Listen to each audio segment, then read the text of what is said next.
அவர்களே, KPMS அமைப்பின் பொறுப்பாளர் PM வினோத் அவர்களே,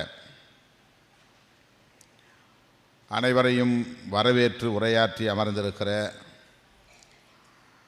இந்த மாநாட்டு ஒருங்கிணைப்பு குழுவின் ஜெனரல் கன்வீனர் நண்பர் அம்புஜாக்ஷன் அவர்களே,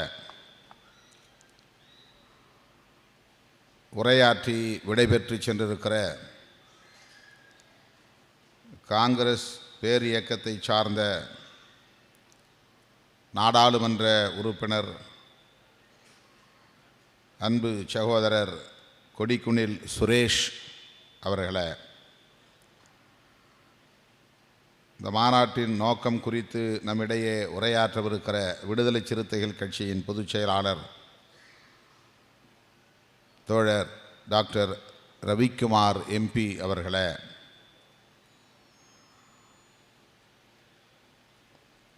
ஜெனரல் கோஆர்டினேட்டர் அன்பு சகோதரர் M கீதானந்தன் அவர்களே,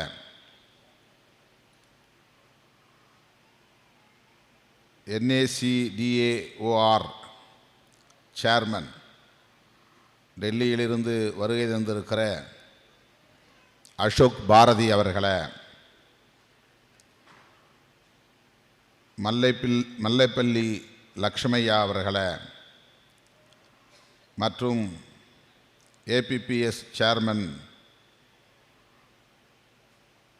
CSDS president KK Suresh, Prabhakar Rajendran, Arun Khode, Ramabhadran, advocate Somaprasad உள்ளிட்ட பல்வேறு அமைப்புகளின் தலைவர் பெருமக்களே,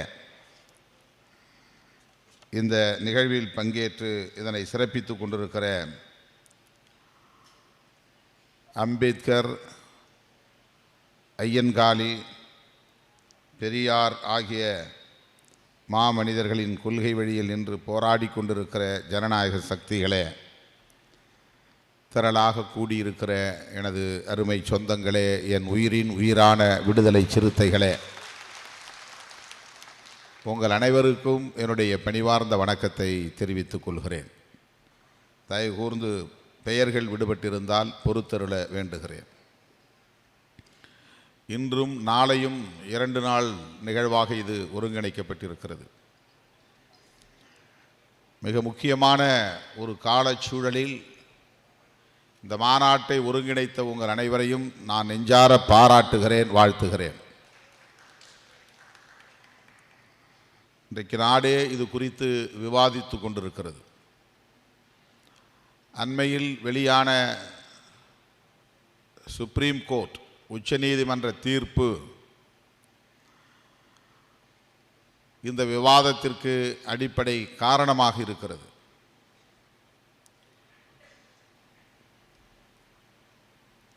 இது குறித்து எதிரும் புதிருமான கருத்துக்கள் வந்து கொண்டே இருக்கின்றன. இதில் ஒரு தெளிவு வேண்டும் என்பதற்காகத்தான் கேரளாவிலே இப்படி ஒரு முயற்சி, ஏராளமான அமைப்புகள் ஒன்று சேர்ந்து South Indian conclave of SC/ST organisations on reservation என்கிற தலைப்பில் இது ஒருங்கிணைக்கப்பட்டிருக்கிறது.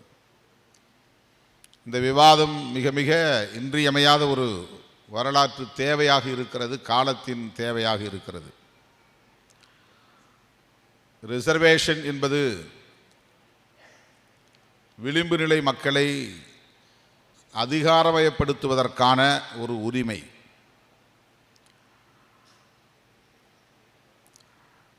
புரட்சியாளர் அம்பேத்கர் அவர்கள், பாபா சாஹிப் டாக்டர் BR அம்பேத்கர்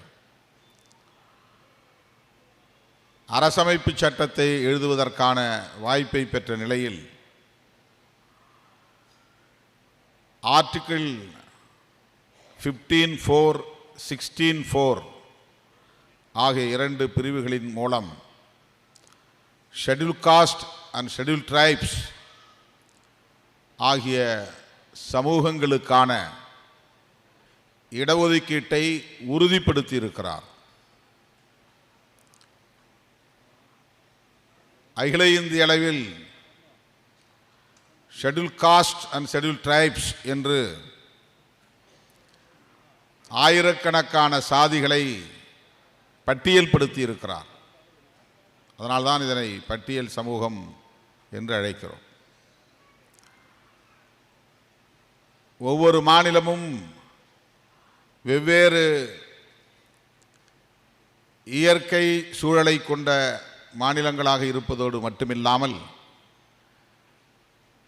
வெவ்வேறு மொழிகளை பேசுகிற, மதங்களை பின்பற்றுகிற, கலாச்சாரங்களை பின்பற்றுகிற சமூகங்களாக நாம் பிரிந்து கிடக்கிறோம். புரட்சியாளர் அம்பேத்கர் மகாராஷ்டிரா மாநிலத்தை சார்ந்தவர்.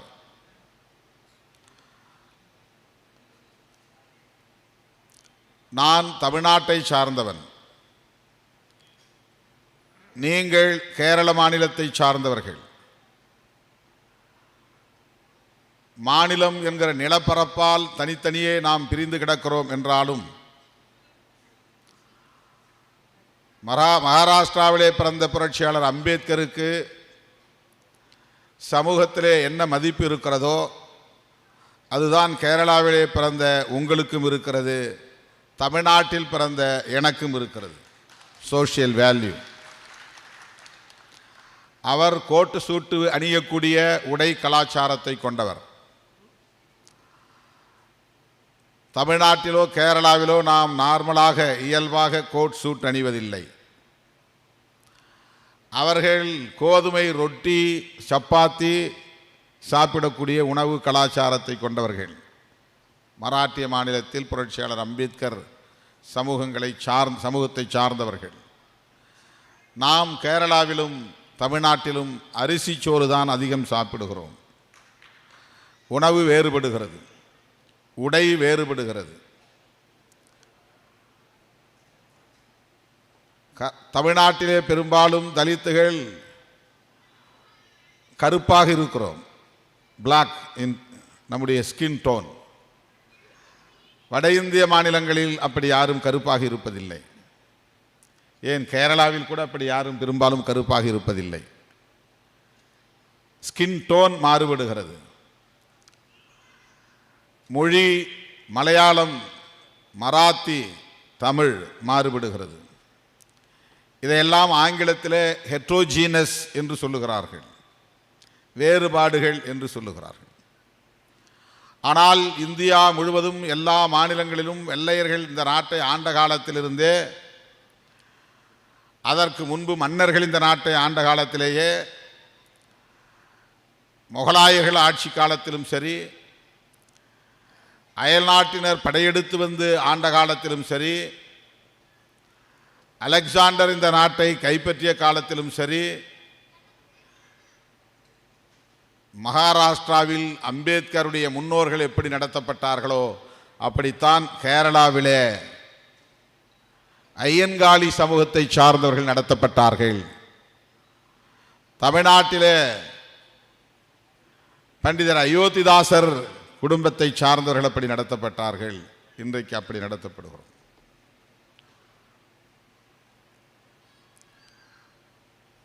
இதுதான் homogeneous. untouchability practices.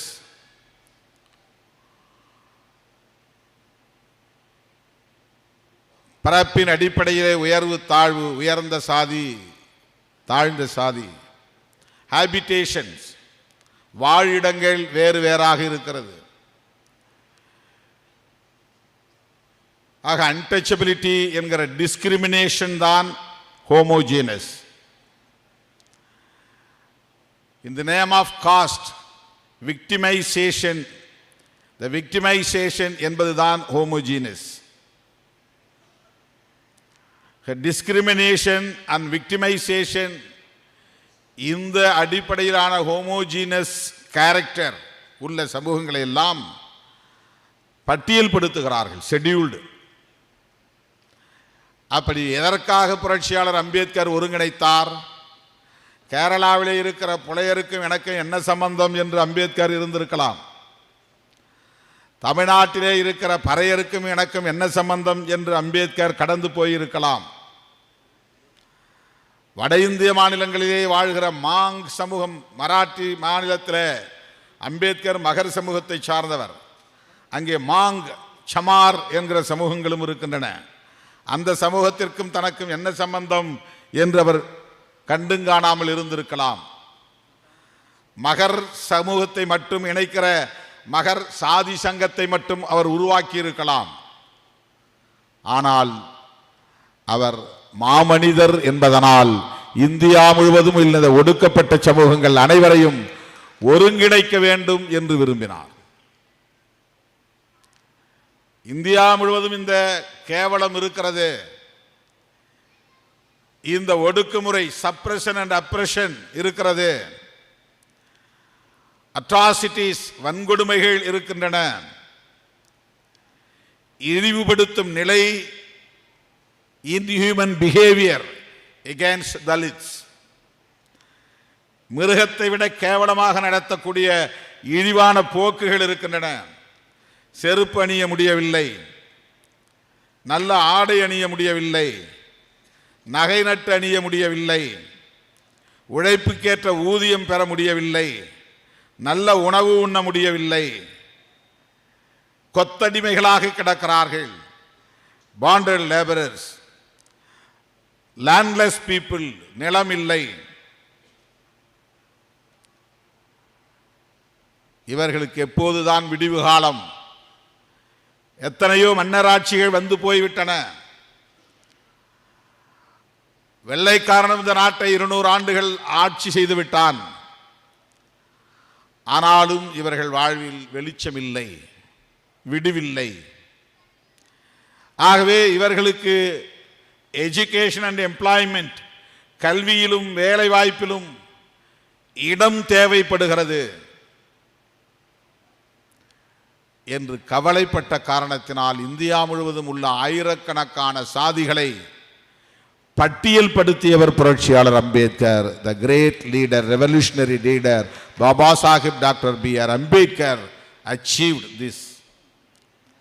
He consolidated all Dalits across the country. He made a schedule who are untouchables. கேரளாவிலே 70க்கும் மேற்பட்ட சாதிகள், அந்த 50க்கும் மேற்பட்ட சாதிகள். தமிழ்நாட்டில் இருக்கிற அத்தனை சாதிகளும் கேரளாவிலே இருக்கிறது.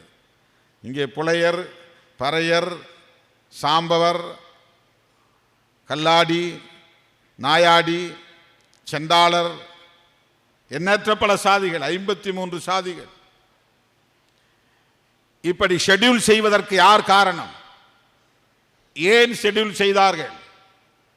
உனக்கு எனக்கும் சம்பந்தம் இல்லை, புலையன் வேறு, பறையன் வேறு, சாம்பவன் வேறு என்று தனித்தனியே சிதறி கிடக்கிற சமூகத்தை நீங்கள் எல்லாம் ஒன்று சேர்ந்தால்தான் ஒரு நியூமெரிக்கல் ஸ்ட்ரெங்த், எண்ணிக்கை பலம் கிடைக்கும். Numerical strength. அகில இந்திய அளவிலே 2011 சென்சஸ் படி அகில இந்திய அளவிலே எஸ்சி ஷெட்யூல் காஸ்ட் 15%. 100 கோடி மக்கள் தொகை என்றால் 15 கோடி பேர் ஷெட்யூல் காஸ்ட். பழங்குடியின மக்கள் அகில இந்திய அளவிலே 7.5%, 7.5%. 100 கோடி பேர் இருக்கிறார்கள் என்றால் 7.5 கோடி பேர் பழங்குடி மக்கள். அதுக்கு பிறகு சென்சஸ் எடுக்கல. ஆனால் இன்றைக்கு அதை விட கூடுதலாக இருக்கும். 15 என்பது 20% இருக்கும் ஷெட்யூல் காஸ்ட். 130 கோடியில் 20% எவ்வளவு பேர்? அது எவ்வளவு பெரிய நம்பர், எவ்வளவு பெரிய எண்ணிக்கை. தமிழ்நாட்டிலே 18% ஷெட்யூல் காஸ்ட், 1% ஷெட்யூல் டிரைப்ஸ்.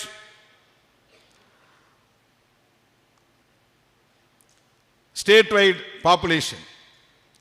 கேரளாவிலே 10% தான், 10க்கும் குறைவாக இருக்கிறது. 2011 சென்சஸ். இப்போ அது 10 கிராஸ் பண்ணியிருக்கும், 10க்கு மேலே போயிருக்கும். ஆனால் சதவீதம் 8% தான் இடஒதுக்கீடு. இந்த நியூமெரிக்கல் ஸ்ட்ரெங்த் இவர்களுக்கு பொலிட்டிக்கலி மிகப்பெரிய பாதுகாப்பை தரும் என்று நம்பியவர் புரட்சியாளர் அம்பேத்கர் அவர்கள். இதுதான் அம்பேத்கருடைய கனவு. Why we need unity of Dalits and tribes across the country? Because the numerical strength will protect our rights. இதை வச்சு தான் நம்ம கேட்க முடியும். செக்ரிகேட் பண்ணி fragmentation, சாதி வாரியாக உடைப்பது, தனித்தனியே குழுக்களாக உடைப்பது, பிறகு ஒவ்வொரு சாதியாக உடைப்பது. அப்படின்னா அகில இந்திய அளவிலே ஒப்பீடு செய்து பார்த்தால் நம்ம மைக்ரோஸ்கோபிக் மைனாரிட்டி ஆயிரும். நெக்லிஜிபிள் ஸ்ட்ரெங்த், நீ ஒரு ஃபோர்ஸே கிடையாது. கேரளாவிலே 9% அல்லது 10% இருக்கிறோம் என்றால் அது ஆல் இண்டியா அளவிலே, கேரளாவை மட்டும் தனியாக பார்த்தா அது நெக்லிஜிபிள். ஏன்னா ஆல் இண்டியா லெவலில் நம்ம 15% தான். இது ஆல் இண்டியா அளவில் பார்க்கிற போது தசமஸ்தானத்தில் தான் வரும். Very few population comparatively speaking. அதையே செக்ரிகேட் பண்ணி, ஸ்பிளிட் பண்ணி, சப்கேட்டகரைசேஷன், சப்கிளாசிபிகேஷன் என்று உடைத்தால் நம்முடைய நியூமெரிக்கல் ஸ்ட்ரெங்த் என்னவாகும்? நம்முடைய கவலை அதுதான். யாருக்கும் இடஒதுக்கீடு கொடுக்க கூடாது என்று நாம் நினைக்கவில்லை, எதிர்க்கவில்லை. மைனர் குரூப்ஸ் கிடைக்க வேண்டும். இந்த மாதிரி ஸ்டேட் கவர்மெண்ட் கையிலே அதிகாரம் போனால் இவர்கள் இப்படி சிதறடித்து விடுவார்கள் என்ற கவலையின் அடிப்படையில் தான் புரட்சியாளர் அம்பேத்கர் அவர்கள் சட்டத்தை 341, 342, ஆர்டிகிள் 341, 342 என்ன சொல்லியிருக்கிறார்னா, நீ என்ன ஆல்ட்ரேஷன் செய்வதாக இருந்தாலும், ஷெட்யூல் காஸ்ட் சம்பந்தமாக எந்த முடிவெடுப்பதாக இருந்தாலும் பார்லிமெண்டில் நீ பேச வேண்டும். The power with parliament. Don't give power to the state government.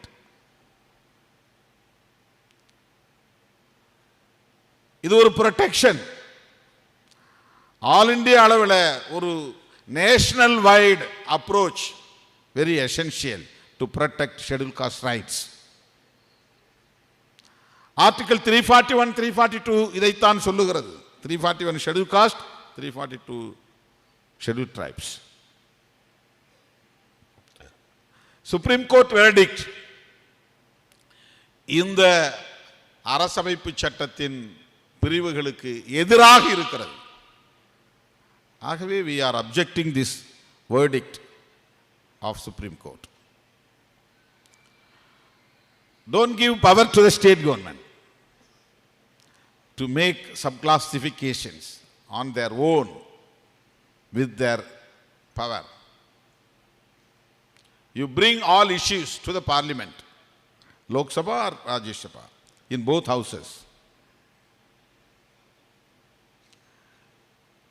ஆனால் சுப்ரீம் கோர்ட், உச்ச நீதிமன்றத்தின் தீர்ப்பு என்ன சொல்லுகிறது என்றால், மாநில அரசுகள் நினைத்தால் எப்படி வேண்டுமானாலும் இவர்களை குழுக்களாக பிரிக்கலாம், இடஒதுக்கீட்டை கொடுக்கலாம், சப்கோட்டா கொடுக்கலாம். இப்ப தமிழ்நாட்டில் ஆதரிச்சிங்களே, சில பேர் அந்த கேள்வி எழுப்புவாங்க. தமிழ்நாட்டில் விடுதலை சிறுத்தைகள் கட்சி அருந்ததியர் சமூகத்திற்கு வழங்கிய இடஒதுக்கீட்டை ஆதரித்தோம். நாங்கள் தான் முதல்ல ஆதரித்தோம். ஏன்னா அங்க no சப்கிளாசிபிகேஷன், no subcategorization in Tamil Nadu in the period of DMK. The former CM, Chief Minister of Tamil Nadu, Kalaignar, made subquota for Arunthathiyar, but no subclassification. There is no A, B, C, D like that. ஆந்திராவில் இருப்பதைப் போல, தெலுங்கானாவில் இருப்பதைப் போல ஒட்டுமொத்த 74 சாதிகளையும் 2, 3, 4 குழுக்களாக பிரிக்கவில்லை. proportionate basis, population based reservation given for Arunthathiyar among Dalits. They can compete the rest of the seats also. மிச்சம் 15% இருக்கு. அந்த 15% கூட அருந்ததியர்கள் பெற்றுக்கொள்ள முடியும். தடுப்பு சுவர் கிடையாது. மாலாவுக்கும் ஆதிக்காவுக்கும் இடையில தடுப்பு சுவர் செப்பரேட் பண்ணிட்டாங்க, பிரிச்சுட்டாங்க. தமிழ்நாட்டில் அப்படி பிரிக்கவில்லை. தமிழ்நாட்டில் வழங்கப்படுகிற உள்ஒதுக்கீடு என்பது வேறு, சுப்ரீம் கோர்ட் சொல்லுகிற செப்பரேட் கோட்டா என்பது வேறு. Sub quota is entirely different from separate quota. Supreme Court verdict provides power to the state governments to make split, segregate all the Dalits into different groups, subclassifications. அது உடைச்சி separate quota. ஆகவேதான் இதை நாம் எதிர்க்க வேண்டிய தேவை இருக்கிறது.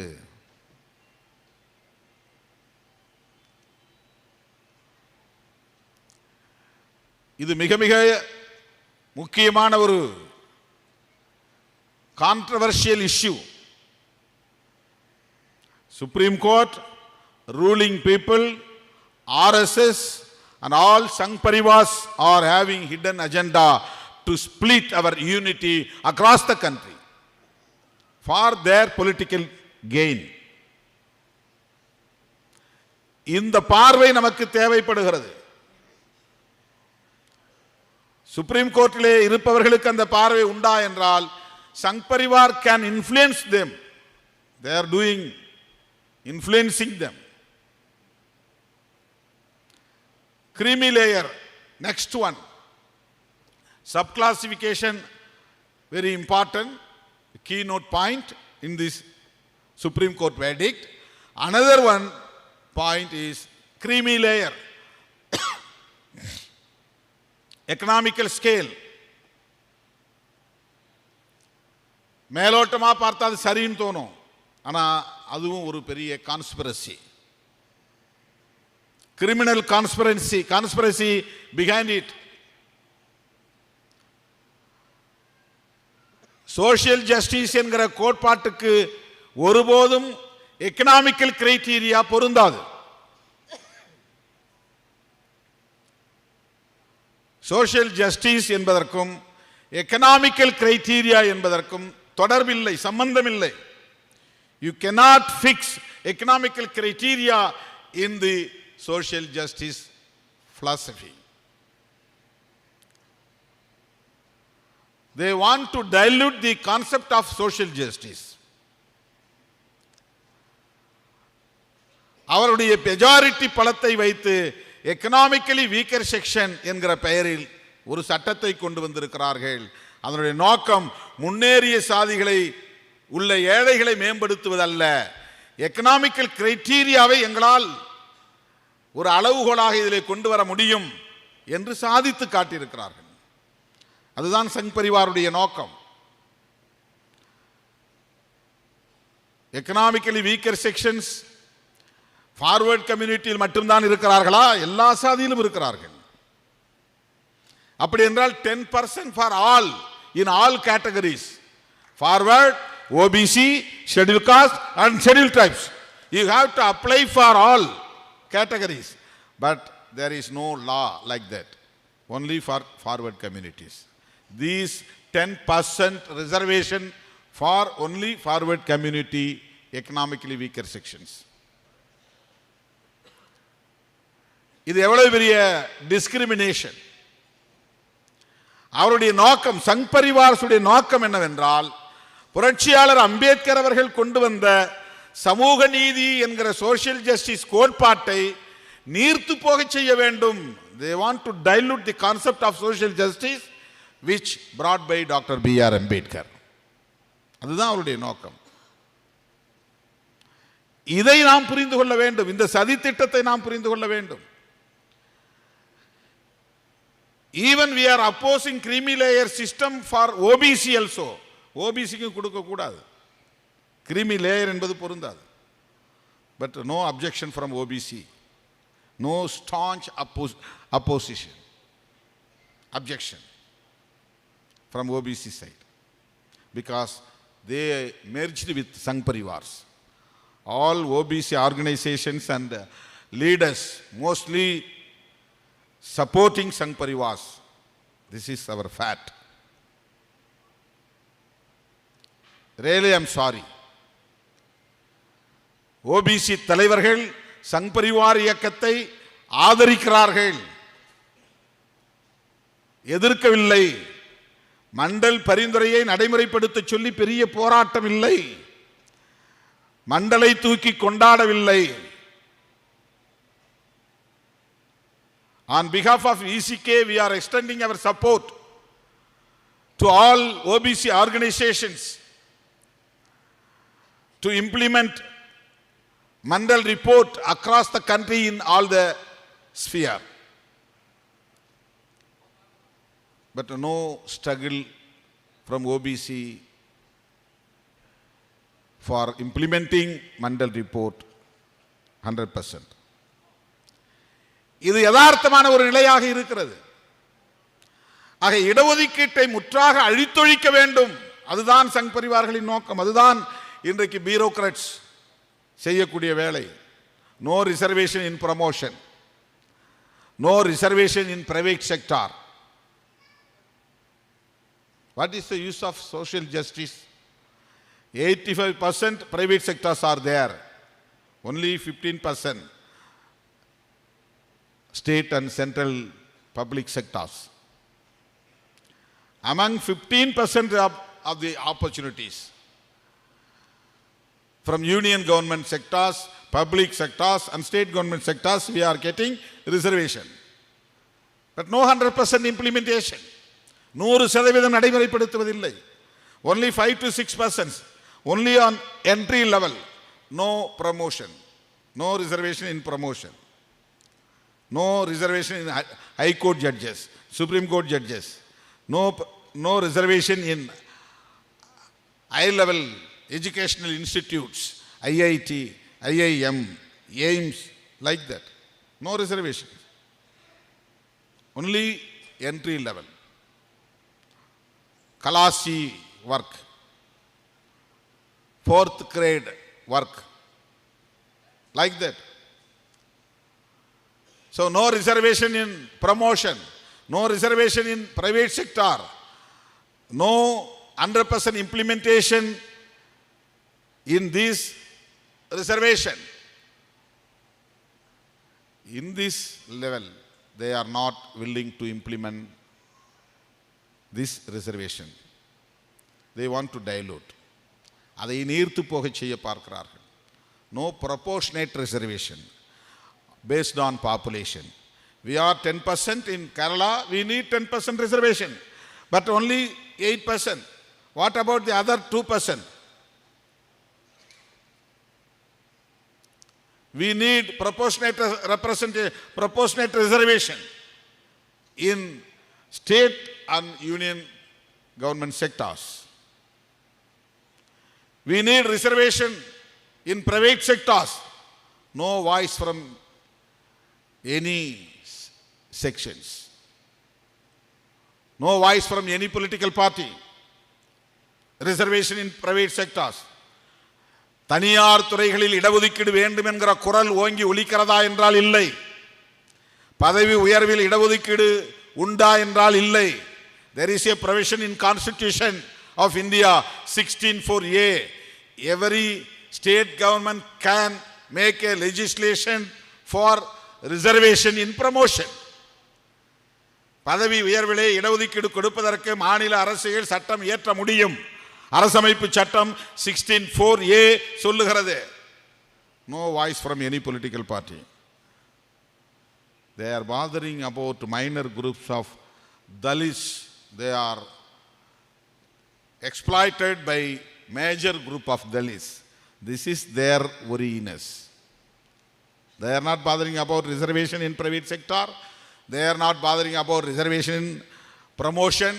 They are not bothering about 100% implementation of reservation in all the sections. இதை பற்றி அவர்களுக்கு கவலை இல்லை. 100 விழுக்காடு இடஒதுக்கீட்டை நடைமுறைப்படுத்தினீர்களா என்று கேட்க ஆள் இல்லை. தனியார் துறைகளில் இடஒதுக்கீட்டுக்கு சட்டம் கொண்டு வந்தீர்களா என்று கேட்க ஆள் இல்லை. பதவி உயர்விலே இடஒதுக்கீட்டுக்கான சட்டம் கொண்டு வந்தீர்களா என்று கேட்க ஆள் இல்லை. மக்கள் தொகை அடிப்படையிலே இடஒதுக்கீடு வேண்டும் என்று கேட்க முடியவில்லை. ஆனால் அவர்கள் என்ன கவலைப்படுகிறார்கள் என்றால், தலித்துகளுக்குள்ளேயே படித்தவர்களே திரும்ப திரும்ப இடஒதுக்கீட்டை பயன்பெறுகிறார்கள். வாதியார் பிள்ளையே மறுபடியும் பெறுகிறது, வழக்கறிஞர் நீதிபதியின் பிள்ளைகளே மறுபடியும் இடஒதுக்கீடு கோட்டாவை அவர்கள் என்ஜாய் செய்கிறார்கள், பண்ணுகிறார்கள். அதை நாங்கள் விடமாட்டோம். அவருடைய நோக்கம் என்னவென்றால் தலித்துகளின் ஒற்றுமையை சிதைப்பது. இதுதான் நமக்கு இருக்கிற கவலை. இது அம்பேத்கருடைய பார்வையில் இருந்து நாம் முன்வைக்கக்கூடிய ஒரு கருத்து, ஒரு விமர்சனம். அவர் இந்தியா முழுவதும் தலித்துகளை ஒருங்கிணைத்து ஒரு நியூமெரிக்கல் ஸ்ட்ரெங்த் இருக்க வேண்டும், ஒரு எண்ணிக்கை பலம் இருக்க வேண்டும் என்று கருதினார். அதைத்தான் இந்த ஆர்கனைசிங் கமிட்டி சொல்லியிருக்கிறது. Hence the South Indian conclave of SC/ST organizations on reservation is considering the follow issues: constitutional amendment to overcome the Supreme Court verdict. உச்ச நீதிமன்ற தீர்ப்பை திருத்தக்கூடிய வகையில் அரசமைப்பு சட்டத்தில் திருத்தம் செய்ய வேண்டும். Constitutional amendment to enact a law by the parliament for protecting, expanding the scope of reservation and to ensure the inclusion of most backward communities. The மாநாட்டுக்கான main motto of this conclave, அரசமைப்பு சட்டத்திலே திருத்தம் கொண்டு வந்து ஒரு சட்டத்தை இயற்ற வேண்டும். We extend our support this demand on behalf of VCK. அதுதான் எங்களுடைய நோக்கம். அடுத்து இந்த மாநாட்டின் முக்கியமான நோக்கம் தனியார் துறைகளில் இடஒதுக்கீடு. Extend reservation to the private sectors. The reservation laws should be protected by the 9th schedule of constitution. இந்த சட்டத்தை எழுதி இதை 9th schedule போய் சேர்க்கணும். அப்பதான் இதை ப்ரொடெக்ட் பண்ண முடியும். காஸ்ட் சென்சஸ், ஷெட்யூல் காஸ்டுக்கு ஏற்கனவே காஸ்ட் சென்சஸ் இருக்கிறது. There is no need for scheduled caste, but caste census for OBC is very essential, so that we also extend our support for caste census. Repeal all types of creamy layer. பொருளாதார அளவுகோலை முற்றாக நீக்க வேண்டும்.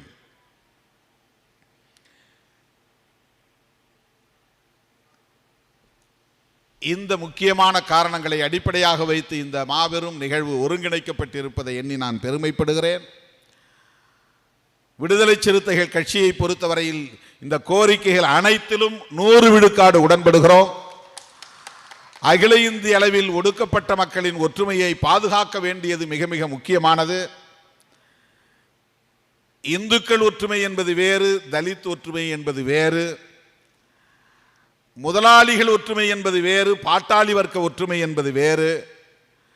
நாம் பாதிக்கப்பட்ட மக்களின் ஒற்றுமையை பற்றி பேசுகிறோம். ஒவ்வொரு சமூகத்திற்குமான இடஒதுக்கீடு பெற வேண்டுமானால் ப்ரொபோர்ஷனேட் ரிசர்வேஷன் என்பது தேவை. சாதி அடிப்படையில் மக்கள் தொகை கணக்கெடுப்பு நடத்தி ஒவ்வொரு சமூகமும் அந்த உரிமையை பெறுவதற்கு ஏற்ப இடஒதுக்கீட்டை வழங்குங்கள். We are objecting adequate reservation system. We are extending our support for proportionate reservation system. அதுதான் இங்கே முக்கியமானது. Subclassification or subcategorization, any alteration, if you need, you bring this issue to the parliament, not to the state government. அதுதான் எங்களுடைய முக்கியமான கோரிக்கை. இதிலே மிக முக்கியமான விஷயங்கள் உள்ளன, விவரங்கள் உள்ளன. மாநில அரசுகளுக்கு இந்த அதிகாரத்தை தருவது மிகப்பெரிய ஆபத்து. இது 2 அவையிலும் விவாதிக்கப்பட்டு அப்படி ஒரு முடிவு தேவை என்று சொன்னால் அது மக்களவையிலும் மாநிலங்களவையிலும் விவாதிக்கப்பட்டு குடியரசுத் தலைவரின் ஒப்புதலோடு வருவதிலே நமக்கு எந்த சிக்கலும் இல்லை. இந்திய அளவில் இது விவாதிக்கப்பட வேண்டுமானால் பார்லிமெண்டில் அதிகாரம் இருக்க வேண்டும். ஆங்காங்கே மாநில அளவிலே இது பேசப்பட்டால் போதும் என்றால் மாநில வாரியாகவும் நாம் பிளவுபட்டு விடுவோம், மாநிலத்திற்குள்ளே சாதி வாரியாகவும் பிளவுபட்டு விடுவோம். பிறகு மிக மோசமான எண்ணிக்கை பலத்தை மிக மோசமான அளவிலே நாம் இழந்து நிற்போம். அகில இந்திய அளவில் எந்த உரிமையையும் நம்மால் சட்டப்பூர்வமாக கூட எழுப்ப முடியாத நிலை ஏற்பட்டுவிடும். எதிர்காலத்தில் இது பெரும் ஆபத்தில் போய் முடியும் என்கிற கவலையோடு இந்த கருத்தை முன்வைத்து உங்கள் கோரிக்கையை ஆதரித்து இந்த மாநாட்டை தொடங்கி வைக்கிற வாய்ப்பை வழங்கியதற்காக என்னுடைய நெஞ்சார்ந்த நன்றியை தெரிவித்து முடிக்கிறேன். நன்றி, வணக்கம். Thank you sir. അടുത്തതായി ഈ പ്രോഗ്രാമിൻ്റെ കീനോട്ട് അവതരിപ്പിക്കുന്നതിന് വേണ്ടി പ്രിയങ്കരനായ മാവോജി സാറിനെ, റിട്ടയർഡ് IAS ഉദ്യോഗസ്ഥനായിരുന്നു, അദ്ദേഹം SC/ST കമ്മീഷണറായിരുന്നു. മാവോജി സാറിനെ ആദരവോടെ സ്നേഹപൂർവ്വം ക്ഷണിക്കുന്നു.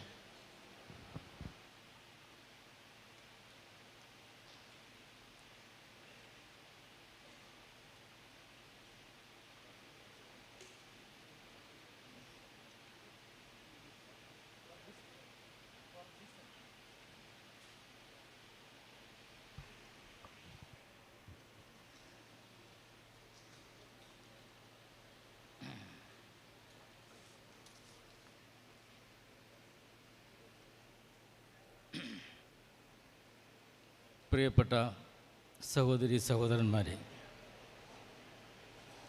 നാം ഇന്നിവിടെ ഈ സൗത്ത് ഇന്ത്യൻ കോൺക്ലേവ് നടത്തുന്നത് എന്തുകൊണ്ടാണ് എന്നതിനെ സംബന്ധിച്ചെല്ലാം വളരെ വ്യക്തമായി ഇവിടെ പ്രതിപാദിച്ചു കഴിഞ്ഞു.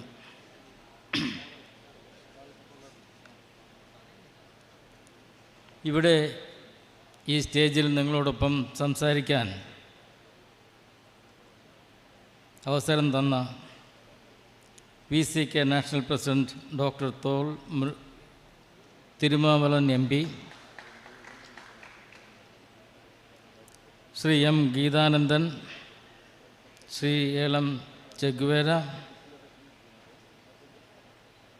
തുടങ്ങിയ VCKയുടെ എല്ലാ നേതാക്കളോടും ഉള്ള നന്ദി ഞാൻ ആദ്യമായി രേഖപ്പെടുത്തുകയാണ്.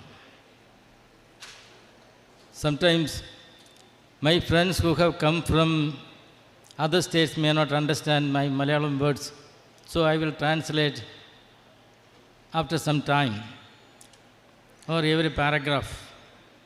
That is, I am greatly thankful to Dr. Thol Thirumavalavan MP and Sri M. Geethanandan, Elam Chagwara, the leaders of VCK, for inviting me for this function.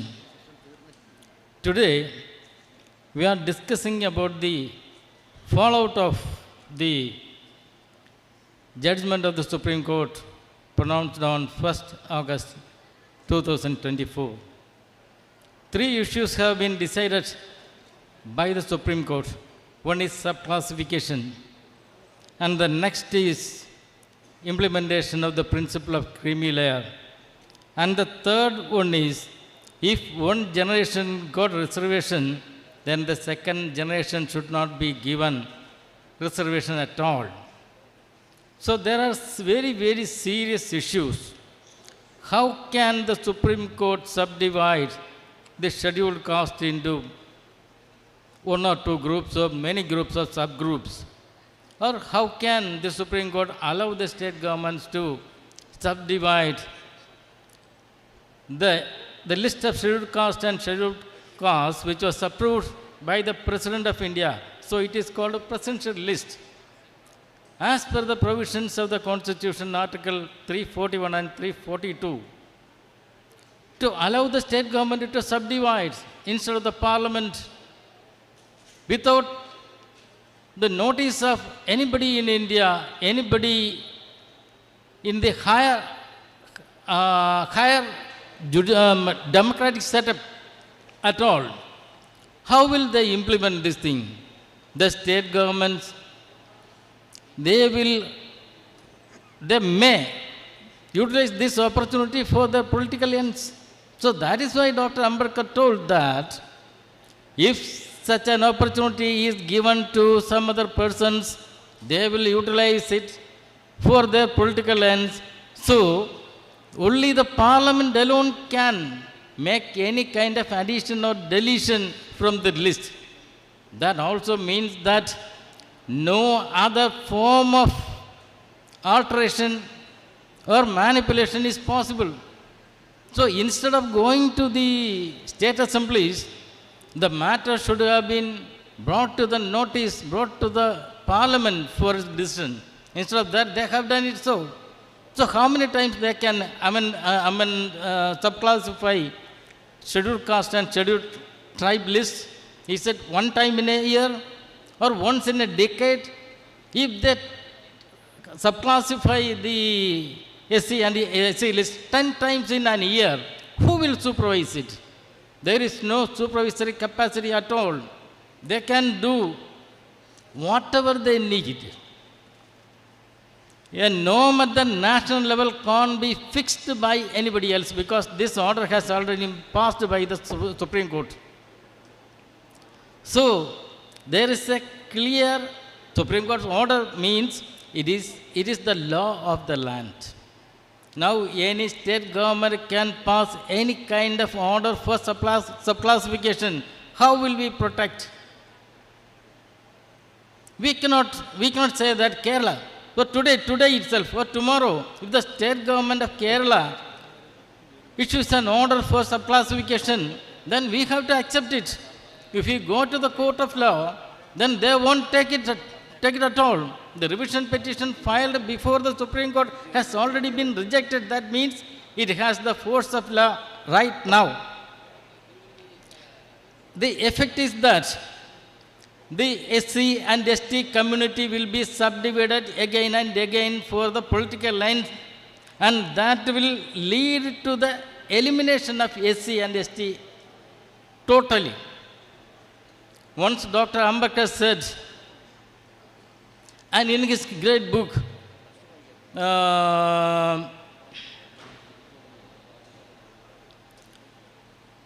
turn in any direction you like. Caste is the monster that crosses your path. You cannot have economic freedom. You cannot have social freedom unless you kill this monster. So it is very evident that caste is the criterion, caste is the matter which prevents us from doing anything and preventing our progress. The next one is creamy layer. How will they implement the creamy layer? How will they assess the creamy layer?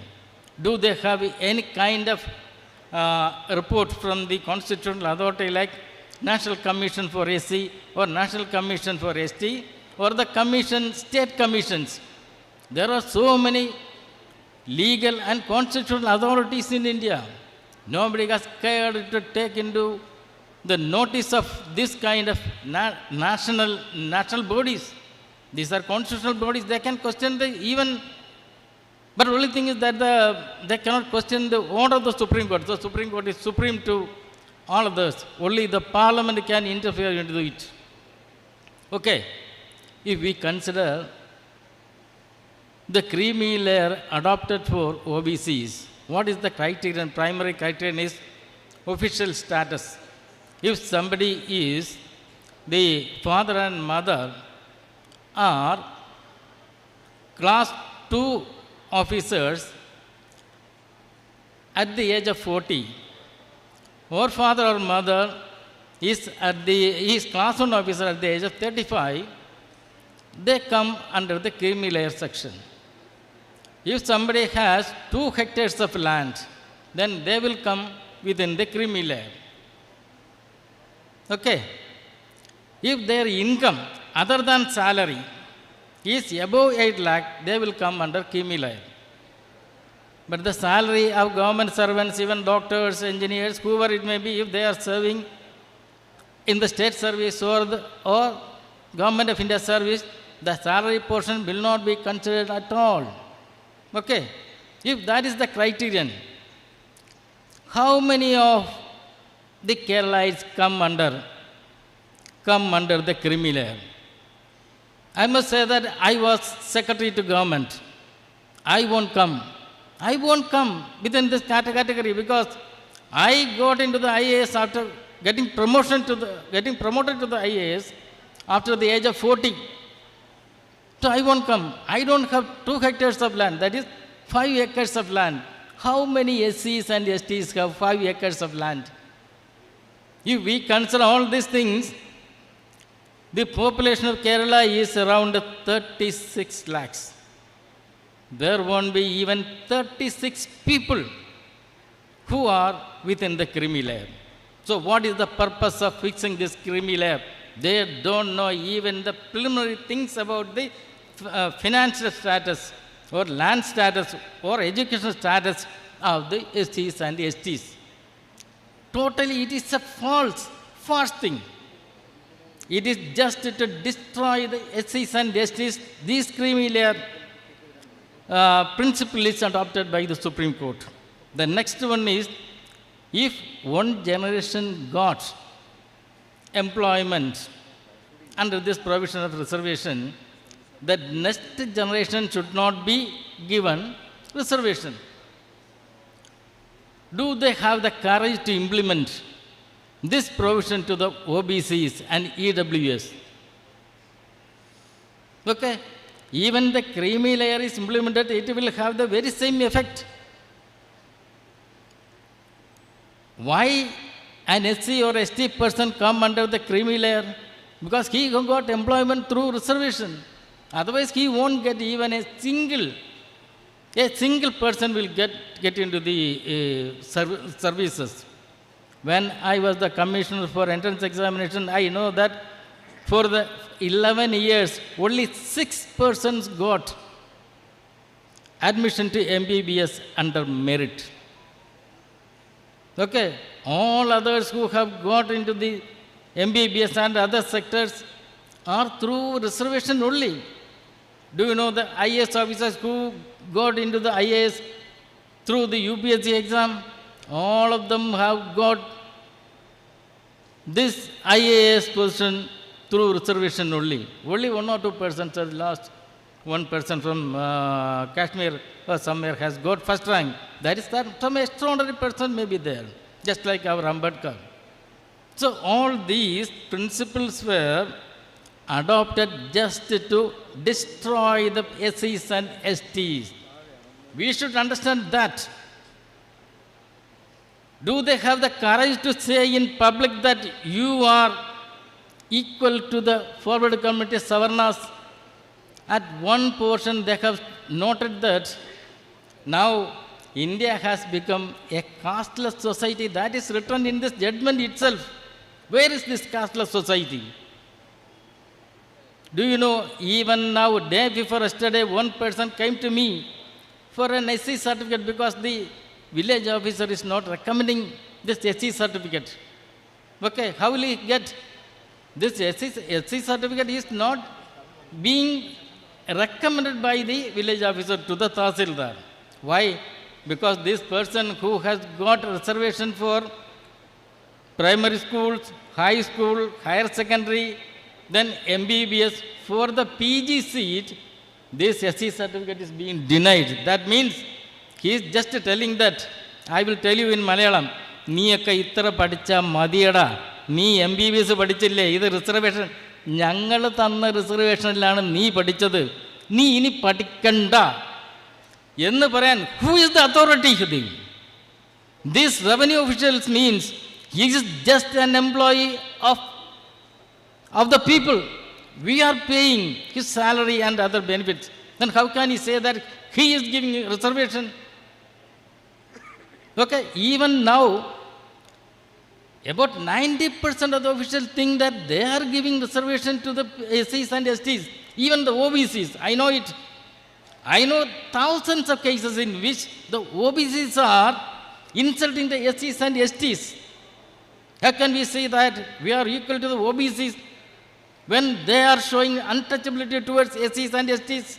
This EWS, after getting reservation and getting into the job, they are showing untouchability towards us, towards the SCs and STs. Are we equal? Then after, if the creamy layer is implemented, how will you apply for a course or a job? You have to get a non-creamy layer certificate. If you are a coolie, then, and you are staying in Trivandrum, then one officer reports that he has gone to where? Wayanad, and he may have some property in Wayanad. Then he will ask that get a certificate from the Wayanad, somewhere else. Nobody knows where he is, where it is. So such kind of objections can be raised. That means no person belonging to SC or ST will get a non-creamy layer certificate from any official. Anybody can raise any kind of objection, because I know that this is an official process. This should be primarily examined and reported by the lowest level officer, that is a village officer or village assistant. In the case of Panchayat, a Panchayat assistant or Panchayat officer or something like that. I know it personally that these are the people who are objecting all kinds of benefit to SCs and STs, not the Arabs. In actual practice, you should understand this. If you go to the village office or go to the Panchayat office or municipality office, they are mere clerks. They are showing this caste discrimination against our people. There is no caste at all? In such a situation, the Supreme Court write it down in their order that India has become a casteless society. I don't need to say anything more, I think. The next question is, as the judgment is here and it is in operation, and the states, any state can pass any kind of law, any kind of subclassification, any kind of criterion for creamy layer, then second generation issue, etc. We have to agitate it at the national level, and we have a lot of national parties, ruling parties, and also opposition parties, and we have 131 MPs in the Lok Sabha.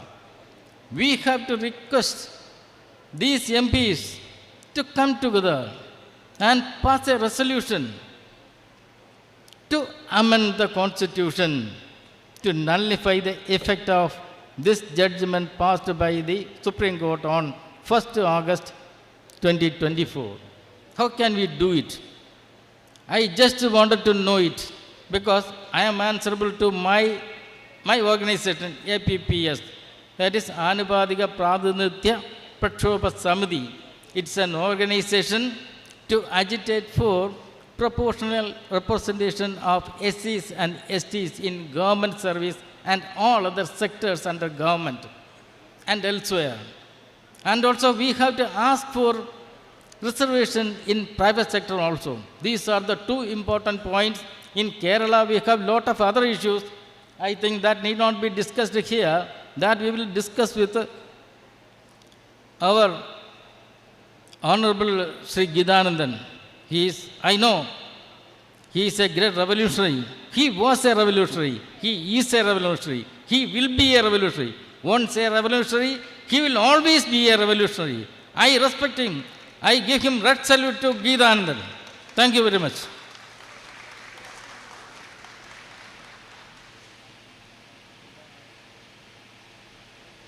Thank you sir.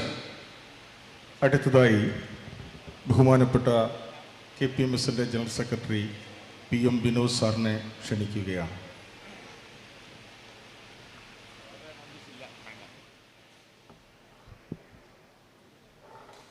പ്രിയമുള്ളവരെ, August 1 supreme കോടതി വിധിയുമായി ബന്ധപ്പെട്ട് south Indian conclave ഇവിടെ നടത്താൻ തീരുമാനിക്കുകയും അതനുസരിച്ച് ഇന്നിവിടെ ഈ സമ്മേളനം നടന്നുകൊണ്ടിരിക്കുകയാണ്. ഇതിൽ പങ്കെടുക്കുന്ന സമുദായ സംഘടനകളും മറ്റ് ദളിത് പ്രവർത്തകർക്കുമെല്ലാം ഈ സമ്മേളനത്തിൻ്റെ ഉദ്ദേശ ലക്ഷ്യങ്ങളെക്കുറിച്ച് നല്ല ബോധവാന്മാരാണ് എന്ന് ഞാൻ കരുതുകയാണ്. നമ്മുടെ ഇടയിൽ വലിയ ആശയക്കുഴപ്പം സംഭവിച്ചിട്ടുള്ള ഒരു വിധിയാണ് ഈ ആഗസ്റ്റ് 1 കോടതി വിധി. ഇതുമായി ബന്ധപ്പെട്ട് നമ്മുടെ ഇടയിൽ ഈ വിധിയെ സ്വാഗതം ചെയ്യുന്ന ആളുകൾ ധാരാളമുണ്ട്. എന്നാൽ ഈ വിധി നടപ്പിലാക്കാൻ പാടില്ല എന്ന് പറയുന്ന ആളുകളുണ്ട്. അവരുടെ കൂട്ടത്തിലാണ് നമ്മൾ. എന്താണോ ഭരണകൂടങ്ങൾ തീരുമാനിക്കുന്നത് അത് നടപ്പിലാക്കപ്പെടാൻ ഇടയൊരുക്കുന്ന തരത്തിൽ നമ്മുടെ ഇടയിൽ വിഭാഗീയമായ ചിന്താഗതികൾ ഉണ്ടാക്കാൻ ഈ വിധിക്ക് കഴിഞ്ഞിട്ടുണ്ട്. അടിസ്ഥാനപരമായ ഏതൊരു വിവരശേഖരണവും നടത്താതെ എവിടെ നിന്നോ കിട്ടിയ ചില നിർദ്ദേശങ്ങളുടെ അടിസ്ഥാനത്തിൽ പ്രഖ്യാപിച്ചിട്ടുള്ള ഈ വിധി നമ്മുടെ ഇടയിൽ ഉണ്ടാക്കാൻ പോകുന്ന അനൈക്യത്തെ ചെറുത്തു നിർത്താനാണ് ഇത്തരത്തിലൊരു കോൺക്ലേവ് നമ്മൾ സംഘടിപ്പിച്ചിരിക്കുന്നത്. അതിനോടൊപ്പം നമ്മുടെ മുദ്രാവാക്യങ്ങൾ ഈ വിധി നടപ്പിലാക്കാൻ പാടില്ലെന്നും ഇന്ത്യൻ ഭരണഘടനയുടെ അന്തസ്സത്തെ ചോദ്യം ചെയ്യുന്ന ഈ കോടതി വിധിക്കെതിരായി പുതിയ നിയമനിർമ്മാണങ്ങൾ നടത്തിക്കൊണ്ട് സംവരണത്തെ സംരക്ഷിക്കുവാൻ അത് 9-ാം ഷെഡ്യൂൾ ഉൾപ്പെടുത്താൻ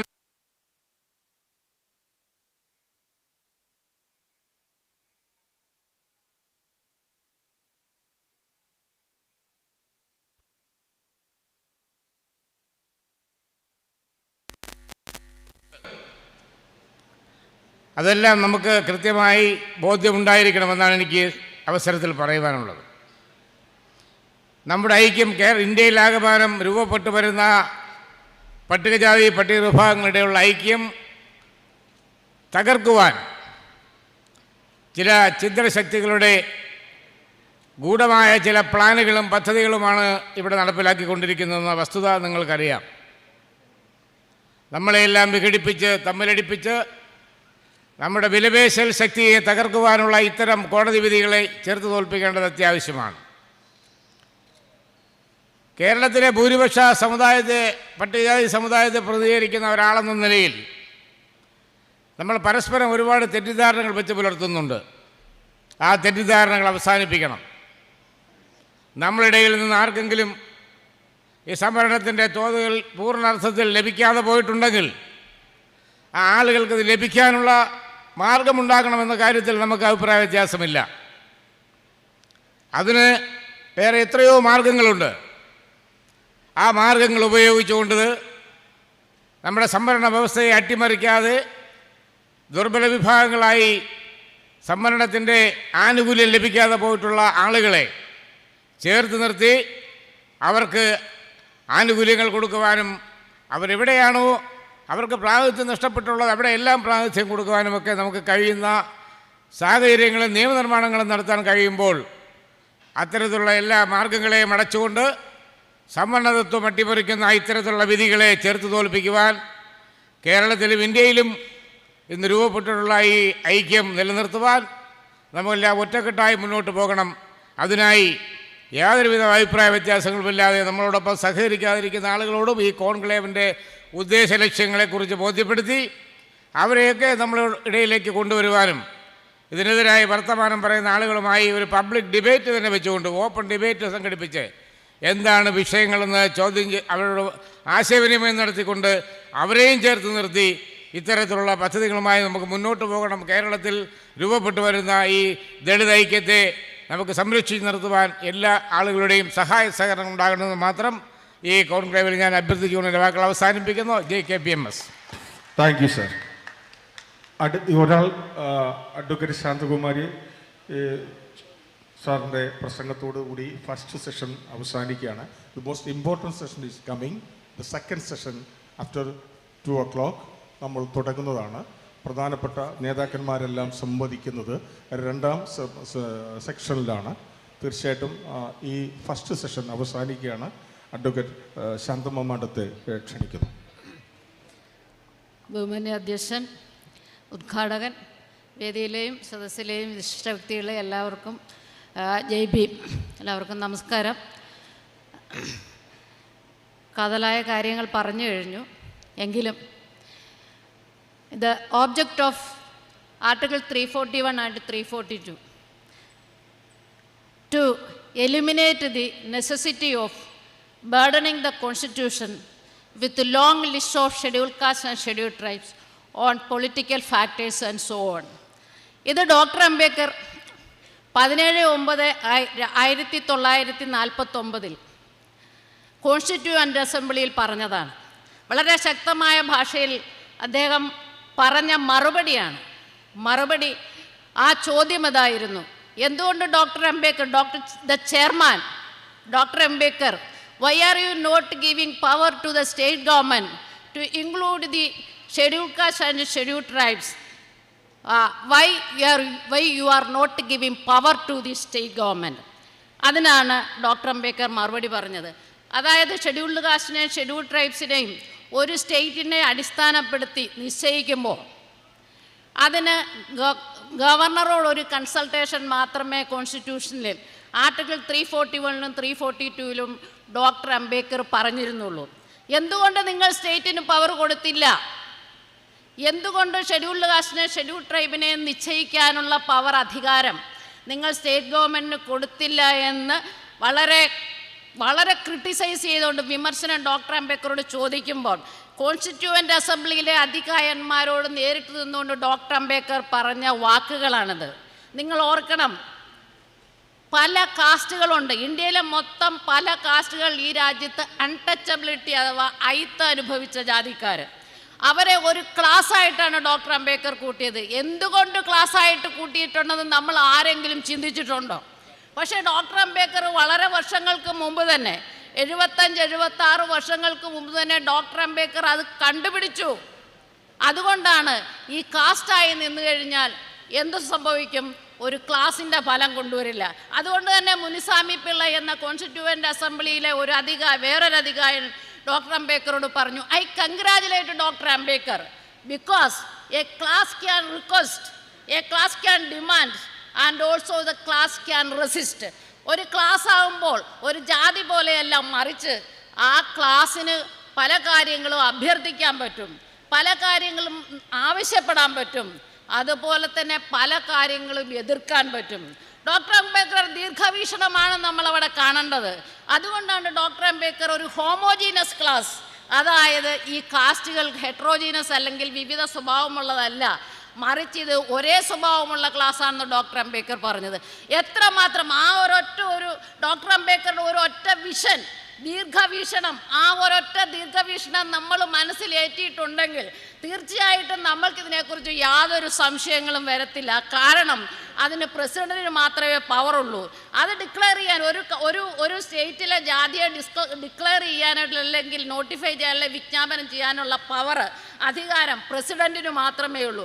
അതിലെങ്ങോട്ട് ആരെങ്കിലും കൂട്ടിച്ചേർക്കണോ ഇതിൽ നിന്ന് മാറ്റണമെങ്കിലോ ആർക്കാണ് അധികാരം? അത് പാർലമെൻറ്റിനാണ്. അല്ലാതെ സ്റ്റേറ്റ് ഗവൺമെൻറ് പൊളിറ്റിക്കൽ അധികാരം വെച്ചിട്ട് വേറെ ഏതെങ്കിലും അധികാരം വെച്ചിട്ട് ഏതെങ്കിലും സ്വാധീനം ഉപയോഗിച്ചിട്ട് അതിനെ മാറ്റാൻ പറ്റില്ലെന്നാണ് ഡോക്ടർ അംബേദ്കർ പറഞ്ഞത്. ഈ കോൺസ്റ്റിറ്റ്യൂവൻ്റ് ഡിബേറ്റ്സ് വളരെ ശ്രദ്ധയോടെ വായിച്ചിട്ടുള്ള, കാരണം SC/ST സംബന്ധിക്കുന്ന കാര്യങ്ങൾ വരുമ്പോൾ അതിനകത്ത് കോൺസ്റ്റിറ്റ്യൂവൻ്റ് ഡിബേറ്റ്സിൽ എന്താണ് കോൺസ്റ്റിറ്റ്യൂഷൻ ഡിബേറ്റ്സ് നടന്നതെന്ന് വളരെ കൃത്യമായിട്ട് വായിച്ചിട്ടുള്ള ഒരാളാണ്. അതുകൊണ്ട് വളരെയധികം എനിക്ക് ഈ ഒരു ആൻസർ വളരെയധികം എന്താ പറയുന്നത്, അത്ര ഡോക്ടർ അംബേദ്കറോട് എത്രമാത്രം ആരാധന, അദ്ദേഹത്തിന് നമ്മുടെ ജനങ്ങൾക്ക് വേണ്ടി എത്ര ദീർഘവീക്ഷണത്തോടെ അത് തീരുമാനിച്ചു എന്ന് പറയുമ്പോൾ അതിൽ ആ ഒരൊറ്റ അഭിപ്രായം കൊണ്ട് ഞാൻ വീണ്ടും പറയുന്നു, നമുക്കതിനകത്ത് അഭിപ്രായ വ്യത്യാസം ഒരിക്കലും വരാൻ പാടില്ല. പിന്നെ നമുക്കറിയാം ഇത് പല വ്യത്യാസങ്ങളുണ്ട് രാജ്യങ്ങൾ, അന്ന് പല വ്യത്യാസങ്ങളുണ്ടായിരുന്നു. അതിനെ അടിസ്ഥാനമാക്കിയത് അൺടച്ചബിലിറ്റിയാണ്. ആ അൺടച്ചബിലിറ്റി അനുഭവിച്ച ജനങ്ങളെ എങ്ങനെ അവർക്ക് വിദ്യാഭ്യാസം കൊടുക്കും, അവർക്ക് സാമൂഹ്യമായിട്ടുള്ള പരിവർത്തനം എങ്ങനെ വരും, അവർക്ക് ഉദ്യോഗം എങ്ങനെ കൊടുക്കും? നമ്മൾ ആലോചിക്കണം. ഉദ്യോഗം കൊടുക്കുമ്പോൾ ഗവൺമെൻറ് സർവീസിൽ മാത്രമേ ഉദ്യോഗം കൊടുക്കാൻ പറ്റുള്ളൂ. ഇന്നത്തെ നമ്മൾ അതിൻ്റെ കോൺസിക്വൻസസ് ആലോചിച്ച് നോക്കിയാൽ നമുക്കറിയാം, അനന്തര ഫലം ആലോചിച്ച് നോക്കിയാൽ ഇന്ന് എത്ര പൊതുമേഖലാ സ്ഥാപനങ്ങൾ ഇല്ലാതായിട്ടുണ്ടെന്ന് നമുക്ക് ആലോചിക്കണം. നമ്മുടെ സ്റ്റേറ്റ് ഗവൺമെൻറ്റിൽ തന്നെ എത്ര പൊതുമേഖലാ സ്ഥാപനങ്ങളുണ്ട് എന്ന് ഇന്ന് പല സ്റ്റേറ്റ് ഗവൺമെൻറ് ഞങ്ങൾ കേസ് കൊടുത്തിട്ടുണ്ട്. MG ട്രസ്റ്റിലെ ചെയർമാൻ ഇവിടെ ഇരിക്കുന്നുണ്ട്, ചെയർമാൻ സാറ്, മൂന്ന് സാറ്. ഞങ്ങളൊരു കേസ് കൊടുത്തിട്ടുണ്ട്. കാരണം ഇങ്ങനെ ഇത് വരുന്ന പല കാര്യങ്ങളും നമ്മൾ കേസ് കൊടുത്തിട്ടുണ്ട്. അതിനകത്ത് സ്റ്റേറ്റ് ഗവൺമെൻറ് പറഞ്ഞ എന്താണ്, പല പൊതുമേഖലാ സ്ഥാപനങ്ങളും ഇപ്പോഴില്ല. കേന്ദ്ര ഗവൺമെൻറ്റിൻ്റെ കാര്യം നമുക്കറിയാം, ഇല്ല. എത്രയോ സ്ഥാപനങ്ങൾ മാറ്റി.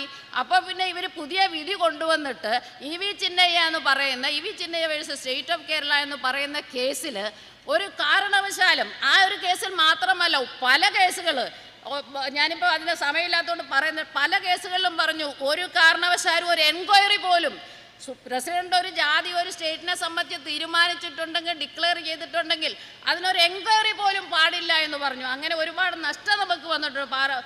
മലബാറിലെ തണ്ടാന്മാരൊക്കെ ഷെഡ്യൂൾഡ് കാസ്റ്റിൽ ഉൾപ്പെടുത്തിയപ്പോൾ ഷെഡ്യൂൾഡ് കാസ്റ്റ് പദവി അവകാശപ്പെടാമെന്ന് പറഞ്ഞപ്പോൾ കോടതി പറഞ്ഞു, കോടതി ചലഞ്ച് ചെയ്തപ്പോൾ കോടതി പറഞ്ഞു you cannot make an enquiry into it. അതിനകത്തൊരു എൻക്വയറി പോലും പാടില്ല. കാരണം അത്രമാത്രം സുരക്ഷിതമായിട്ട്, അത്രമാത്രം ഇൻടാക്റ്റായിട്ട്, അത്രമാത്രം ശക്തമായിട്ട് ഓരോ ജാതിയെയും കൂട്ടിച്ചേർത്തുകൊണ്ട് ഒരു ക്ലാസ്സായിട്ട് വരുമ്പോൾ ഡോക്ടർ അംബേദ്കർ ഈ രാജ്യത്തെ ജനങ്ങൾക്ക്, ഈ രാജ്യത്തെ അയിത്തം അനുഭവിച്ച ജനങ്ങൾക്ക് അവർക്കൊരുമിച്ച് മുന്നേറുവാനായിട്ട്, അവരൊരു ശക്തിയാകുവാൻ, അവരുടെ പവർ എന്താണെന്ന് കണ്ടുപിടിക്കുവാൻ, അത് ഏത് വിധത്തിലായാലും, അത് ഉദ്യോഗത്തിലായിക്കോട്ടെ പൊളിറ്റിക്കലായിക്കോട്ടെ, എന്തായാലും നമ്മൾ ഒന്നോർക്കണം, പൊളിറ്റിക്കൽ പവറിനെ ഡോക്ടർ അംബേദ്കർ വളരെയധികം അതിനെ എന്താ പറയുക വളരെയധികം പ്രതീക്ഷിച്ചിരുന്നു എന്നുള്ളത് നമ്മൾ മനസ്സിലാക്കണം. അപ്പോൾ ഇപ്പോൾ ഒരു വിധി ഇങ്ങനെ വരുമ്പോൾ ഈ അതുവരെയുള്ള എല്ലാ വിധികളെയും മറികടന്നുകൊണ്ട് 7 ജഡ്ജിമാരിൽ 6 പേര് പറഞ്ഞു അല്ല ഇത് സബ് ക്ലാസിഫൈ ചെയ്യാമെന്ന്. അങ്ങനെ സബ് ക്ലാസിഫൈ ചെയ്യണമെന്നുണ്ടെങ്കിൽ നമ്മൾ വിചാരിക്കണം, നമ്മൾ ഡോക്ടർ അംബേദ്കറോട് നമ്മളതിനോട് സപ്പോർട്ട് ചെയ്യുന്നുണ്ടെങ്കിൽ നമ്മൾ ഡോക്ടർ അംബേദ്കർക്കെതിരല്ലേ നിൽക്കുന്നത്. അന്നും പല ജാതികളും പല തട്ടിലുണ്ടായിരുന്നില്ലേ.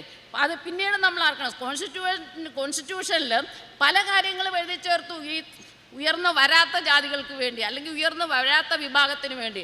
ആർട്ടിക്കിൾ 21A അത് വിദ്യാഭ്യാസ അവകാശ നിയമം കോൺസ്റ്റിറ്റ്യൂഷനിൽ 2009 വന്ന നിയമമാണ്. അത് ഫണ്ടമെൻ്റൽ റൈറ്റായിട്ട് കോൺസ്റ്റിറ്റ്യൂഷനിൽ ചേർത്തിട്ടുണ്ട്. ഒരു പഞ്ചായത്തിനായിക്കോട്ടെ, അതുപോലെ തദ്ദേശ സ്വയംഭരണ സ്ഥാപനങ്ങൾക്ക് ഒരു വീട്ടിലൊരു കുട്ടി ഉണ്ടായാൽ അവരന്വേഷിക്കണം, അതിൻ്റെ പഠിത്തം അന്വേഷിക്കണം, അവരുടെ സാഹചര്യം അന്വേഷിക്കണം. അപ്പോൾ അതിനെ ഒരു ചെറിയ കുട്ടിയായിരിക്കും തന്നെ അവരുടെ സാമൂഹിക സാഹചര്യ വിദ്യാഭ്യാസ അന്തരീക്ഷം കണ്ടുപിടിച്ചിട്ട് അവരെ ഉയർത്തിക്കൊണ്ട് വരണം. അതുപോലെ തന്നെ ആർട്ടിക്കിൾ 46 എത്രമാത്രം പവർ കൊടുത്തിട്ടാണ് സ്റ്റേറ്റ് ഗവൺമെൻറ്റിന്, the state shall promote with special care the economic education and economic interest of schedule caste and schedule tribes and also protect them from all sorts of exploitation എന്ന് പറയുമ്പോൾ state ഗവൺമെൻറ്റിന് എഡ്യൂക്കേഷനിലായിട്ടും അതുപോലെ തന്നെ സാമ്പത്തികപരമായിട്ട് ഈ ജനങ്ങളെ special കെയറോടുകൂടി, special ശ്രദ്ധയോടുകൂടി കൊണ്ടുവരാനുള്ള അധികാരമാണ് കൊടുത്തിരിക്കുന്നത്. അധികാരമെന്നല്ല അതിന് പറയേണ്ടത്, ഡ്യൂട്ടി. വിത്ത് സ്പെഷ്യൽ കെയറോടുകൂടി ചെയ്യണം, ഷാൽ പ്രൊമോട്ട് എന്നാണ് പറഞ്ഞിരിക്കുന്നത്. അപ്പോൾ നമ്മൾ എന്താണ് ചെയ്യേണ്ടത്? തീർച്ചയായിട്ടും സ്റ്റേറ്റ് ഗവൺമെൻറ്റിന് കൊടുത്തിരിക്കുന്ന അധികാരത്തെ നമ്മൾ അറിഞ്ഞിരിക്കണം, അല്ലെങ്കിൽ സ്റ്റേറ്റ് ഗവൺമെൻറ്റിന് കൊടുത്തിരിക്കുന്ന ഡ്യൂട്ടിയെ നമ്മൾ അറിഞ്ഞിരിക്കണം. ആ ഡ്യൂട്ടി ചെയ്തില്ലാത്ത പക്ഷം നമുക്കത് ആവശ്യപ്പെടാനുണ്ട്. കോടതി വഴി നമുക്ക് ആവശ്യപ്പെടാം, ജനാധിപത്യപരമായിട്ട് നമുക്ക് ആവശ്യപ്പെടാം. അപ്പോൾ തീർച്ചയായിട്ടും ഡോക്ടർ അംബേദ്കറുടെ വിഷൻ എന്ന് പറയുന്നത് അതിനെ ഒരു ഭാവി തലമുറ അല്ലെങ്കിൽ വരും തലമുറയെ അദ്ദേഹം എത്ര സ്വപ്നം കണ്ടിട്ടാണ്. നമുക്കറിയാം, നമ്മളിവിടെ ജാതി ഒരു ഡോക്ടർ പിന്നെ മഹാത്മാ അയ്യങ്കാളി സാധുജന പരിപാലന സംഘം സ്ഥാപിച്ചു, പൊയ്യലപ്പച്ചൻ പൊയ്യ ശ്രീകുമാര ഗുരുദേവൻ PRD സ്ഥാപിച്ചു. ഇവിടെ എല്ലാം കാസ്റ്റിന് പ്രാധാന്യം കൊടുത്തില്ല, മറിച്ച് ക്ലാസ്സിനാണ് പ്രാധാന്യം കൊടുത്തത്. അതുകൊണ്ട് തന്നെ ഈ ഡോക്ടർ അംബേദ്കർ എന്താണ് ഉദ്ദേശിച്ചത്, എന്തുകൊണ്ട് അദ്ദേഹം ഓരോ ആ അതികായന്മാരോട് പടവെട്ടി നമ്മുടെ കോൺസ്റ്റിറ്റ്യൂഷനെ പിടിച്ചു നിർത്തി, അല്ലെങ്കിൽ കോൺസ്റ്റിറ്റ്യൂഷനെ ഇത്രമാത്രം പ്രാധാന്യം കൊടുത്ത് ഒരാൾക്കും തൊടാൻ വയ്യാത്ത വിധം ഒരു അമെൻമെൻറ്റിലൂടെ മാത്രമേ എന്തെങ്കിലും ചെയ്യാൻ പറ്റുള്ളൂ എന്ന് പറയുമ്പോൾ തീർച്ചയായിട്ടും നമ്മൾ നമ്മുടെ ഡോക്ടർ അംബേദ്കർ എന്തുദ്ദേശത്തോടെ പറയുന്നു അതിനെ നമ്മൾ മാനിക്കേണ്ടതും നമ്മൾ ബഹുമാനിക്കേണ്ടതും. അല്ലാത്ത പക്ഷം ഡോക്ടർ അംബേദ്കറെ നമ്മൾ നിരാകരിക്കുകയാണ് എന്നും പറയേണ്ടതായിട്ടുള്ള കാര്യം നമുക്ക് വരുന്നുണ്ട്. അപ്പോൾ തീർച്ചയായിട്ടും ഇതിനൊരു പോംവഴി കാണേണ്ട കാര്യം നമുക്കുണ്ട്. കാരണം ഒരു റിവ്യൂ പെറ്റീഷൻ കൊടുത്ത് പുനഃപരിശോധിക്കാൻ ജഡ്ജസിന് സാധാരണ ഒരു റിവ്യൂ പെറ്റീഷൻ കൊടുത്തു കഴിഞ്ഞാൽ ജഡ്ജസിന് വലിയ താല്പര്യമില്ലാത്തൊരു കാര്യം, കാരണം വളരെ കഷ്ടപ്പെട്ടിരുന്ന ഒരു ജഡ്ജ്മെൻറ്റാണ്. ആ ജഡ്ജ്മെൻറ്റ് നാളെ വന്ന് പുനഃപരിശോധിക്കാൻ പറഞ്ഞാൽ അവർക്ക് ബുദ്ധിമുട്ടാകും. അപ്പോൾ അവർ സാധാരണ അതിനകത്ത് ഇടപെടാറില്ല. ഒരു കോമൺ നോളജാണത്. പക്ഷേ സുപ്രീം കോടതി എന്ന് പറയുന്നത് ഇത് പരമോന്നത കോടതിയാണ്, the highest court of India. അപ്പോൾ അതിന് വേറൊന്നുമില്ല, അതിന് വേറെ ഒരു അപ്പീൽ കൊടുക്കാൻ പറ്റില്ല. അപ്പോൾ അതിന് വേണ്ട വിധം നോക്കി ചെയ്യാമായിരുന്നു, ചെയ്തില്ല. പിന്നെ എന്താണ്, നമുക്കറിയാം നമ്മുടെ അട്രോസിറ്റി കേസ് വന്നപ്പോൾ നമ്മൾ ഒരു അമെൻമെൻറ്റ് വരുത്തി. അതുപോലെ തന്നെ 15(4) എന്ന് പറഞ്ഞ വിദ്യാഭ്യാസത്തിന് സംവരണം ഏർപ്പെടുത്തിക്കൊണ്ടിരിക്കുന്ന ഉള്ള ആ ആർട്ടിക്കിൾ അന്ന് ഉണ്ടായിരുന്നു, 1951 ഫസ്റ്റ് അമെൻമെൻറ്റാണ്. അപ്പോൾ അമെൻമെൻറ്റിനൊരു സ്കോപ്പുണ്ട്. അതുപോലെ തന്നെ നമ്മളത് ആവശ്യപ്പെടണം.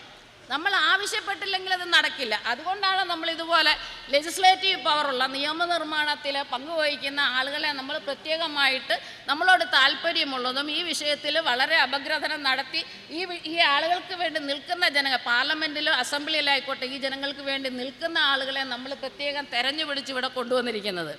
അപ്പോൾ ആ വഴി നമുക്ക് പാർലമെൻറ്റിൽ നമ്മളെ ശബ്ദം ഉയർത്തിക്കൊണ്ട് അതിൽ ഇവിടെ എന്താണ് നമുക്ക് പറ്റില്ലാത്തത്, അല്ലെങ്കിൽ കോൺസ്റ്റിറ്റ്യൂഷൻ്റെ വയലേഷനാണ്.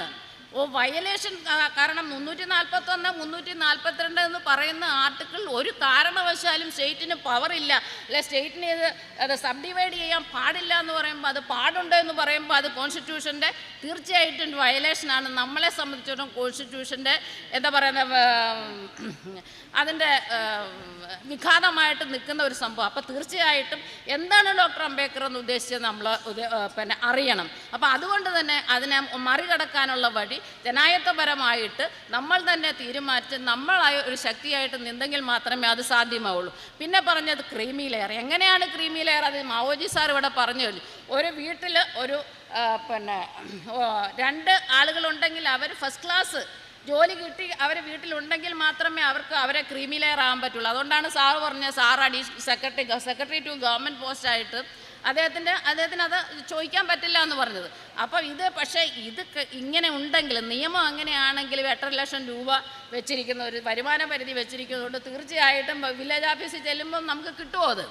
അത് നമുക്ക് കിട്ടില്ല. അപ്പോൾ എത്രമാത്രം ദുരിതത്തിൽ നമ്മുടെ ആളുകളെ പെടുത്താൻ പറ്റുമോ അതാണ് നമ്മൾ കാണേണ്ടത്. മാത്രമല്ല വിദ്യാഭ്യാസത്തിനുള്ള സൗകര്യങ്ങളോ ഇന്നുണ്ടെങ്കിൽ പോലും ഈ പറഞ്ഞ പോലെ ഉന്നത വിദ്യാഭ്യാസത്തിൽ കുട്ടികളെ കിട്ടുന്നില്ല, വലിയ വലിയ ഉദ്യോഗങ്ങളിലേക്ക് ആളുകളെ കൊടുക്കാറില്ല. അതുകൊണ്ടാണ് 16(4) പറഞ്ഞ പ്രൊമോഷനൊന്നും കൂടെ കൊടുക്കുന്നില്ല ഉദ്യോഗത്തിൽ അതായത് അതിന് സംവരണം ഉണ്ടായിട്ട് പ്രത്യേകമായിട്ട് കോൺസ്റ്റിറ്റ്യൂഷൻ അമെൻഡ് ചെയ്തിട്ടാണ് ആ 16(4)(a)യും 16(4)(b)യും കോൺസ്റ്റിറ്റ്യൂഷനിൽ കൊണ്ടുവന്നു. പക്ഷേ അത് നമ്മളുടെ ആളുകൾക്ക് കിട്ടുന്നില്ല. അത് കേന്ദ്ര ഗവൺമെൻറ് കുറച്ച് കൊടുക്കാം വേണ്ടേ കൊടുക്കാം എന്ന് പറഞ്ഞിട്ടുള്ള ഒരു അഭിപ്രായത്തിൽ. അപ്പം ഒരുപാട് കടമ്പകൾ നമ്മൾ കടക്കുമ്പോൾ ഈ 10-25% വരുന്ന ഇവിടുത്തെ ജനങ്ങൾക്ക്, ഇവിടുത്തെ അയിത്തം അനുഭവിച്ച SC/STയിൽ കിടക്കുന്ന ജനങ്ങൾക്ക് തീർച്ചയായിട്ടും അവർക്ക് അവരുടേതായിട്ടുള്ള ശബ്ദം ഉയർത്തും, തീർച്ചയായിട്ടും അതിൻ്റേതായിട്ടുള്ള പ്രതിഫലനം പാർലമെൻറ്റിലുണ്ടാകും, അത് രാജ്യത്തുണ്ടാകും.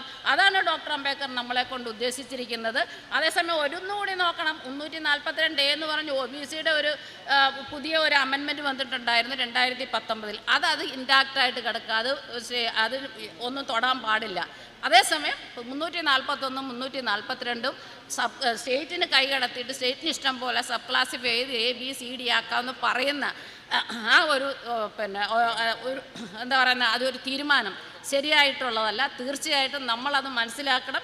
ഡോക്ടർ അംബേദ്കറെ നമ്മൾ വിശ്വസിക്കുന്നുണ്ടെങ്കിൽ, ഇന്ത്യൻ കോൺസ്റ്റിറ്റ്യൂഷൻ നമ്മൾ വിശ്വസിക്കുന്നുണ്ടെങ്കിൽ, ഡോക്ടർ അംബേദ്കറുടെ വിഷൻ നമ്മൾ വിശ്വസിക്കുന്നുണ്ടെങ്കിൽ തീർച്ചയായിട്ടും ഡോക്ടർ അംബേദ്കർ പറഞ്ഞ വാക്കുകൾ, നമുക്ക് വേണ്ടി എഴുതി വെച്ചിരിക്കുന്ന വാക്കുകളെ നമ്മൾ ശിരസാ വഹിച്ചുകൊണ്ട് ഇവിടെ എന്താണ് വേണ്ടത്, ഒരാൾ മെച്ചപ്പെട്ടില്ലെങ്കിൽ അയാളെ ഉയർത്തുവാനുള്ള കാര്യങ്ങൾ നമ്മൾ തന്നെ ശ്രദ്ധിക്കണം. അതുപോലെ തന്നെ നമ്മളെല്ലാവരും പേ ബാക്ക് ടു സൊസൈറ്റി, നമ്മുടെ സമൂഹത്തോടുള്ള കടപ്പാട് അത് തീർച്ചയായിട്ടും അറിഞ്ഞിരിക്കണം, അത് നടത്തിയിരിക്കണം.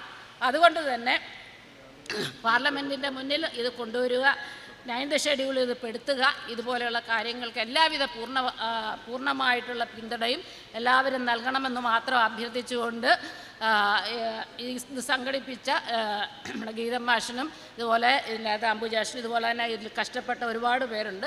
എല്ലാവർക്കും എൻ്റെ നന്ദി രേഖപ്പെടുത്തി നിർത്തട്ടെ. നന്ദി, നമസ്കാരം.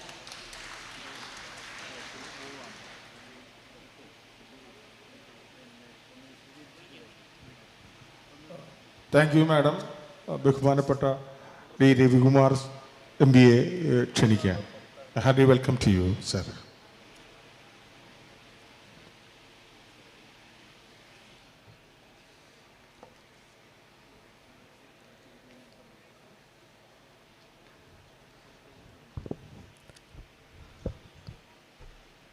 தேசிய முக்கியத்துவம் வாய்ந்த இந்த தென்னிந்திய மாநாட்டை ஒருங்கிணைத்து நடத்தி கொண்டிருக்கின்ற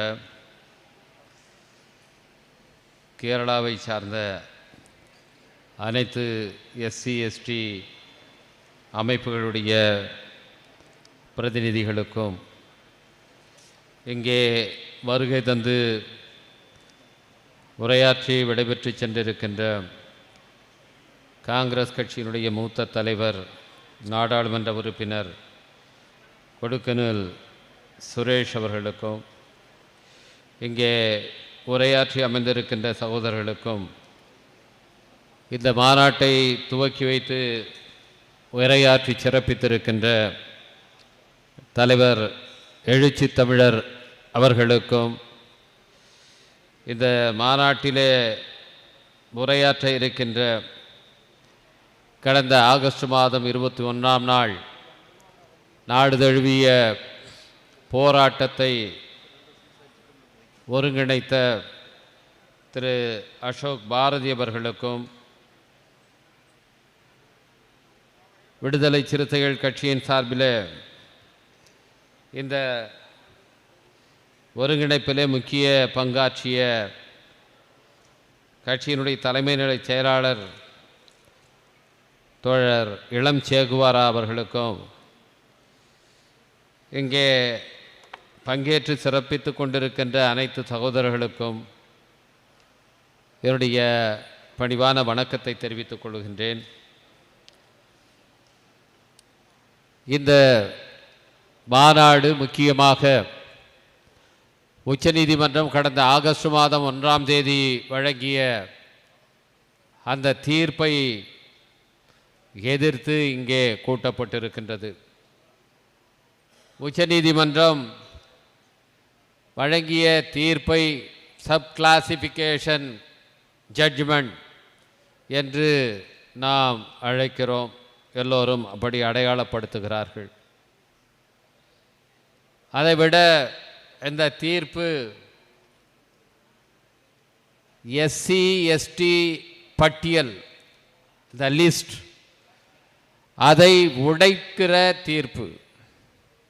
இது உள்ஒதுக்கீடு தீர்ப்பு என்று சொல்வதை விட இதை பட்டியல் உடைப்பு தீர்ப்பு என்று சொல்லலாம். அதனால்தான் நீங்கள் கூட இங்கே stand for SC ST list என்று இதிலே அறிவித்திருக்கிறீர்கள்.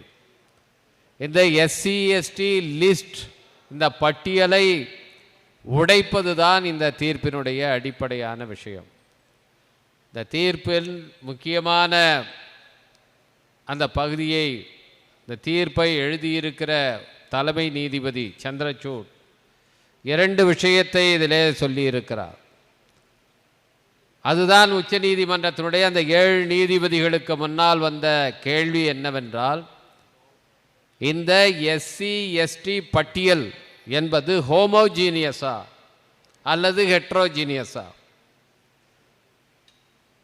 அப்படி என்றால் இந்த ஹோமோஜீனியஸ் அல்ல, இது ஹெட்ரோஜீனியஸ் என்றால் இதிலே அந்த பட்டியலை உடைத்து அதை கூறுபடுத்தலாமா?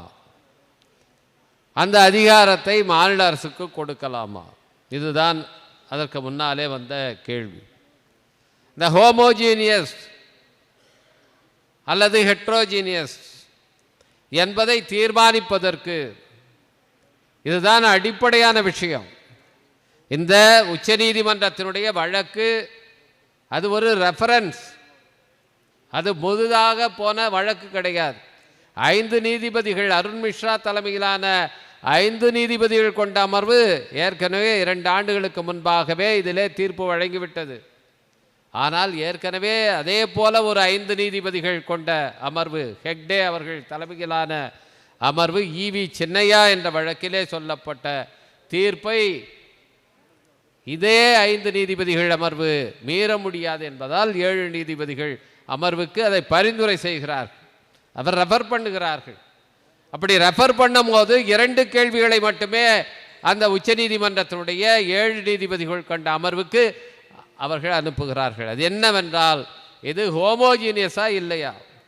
இதை மாநில அரசு அதை செய்ய முடியுமா, முடியாதா?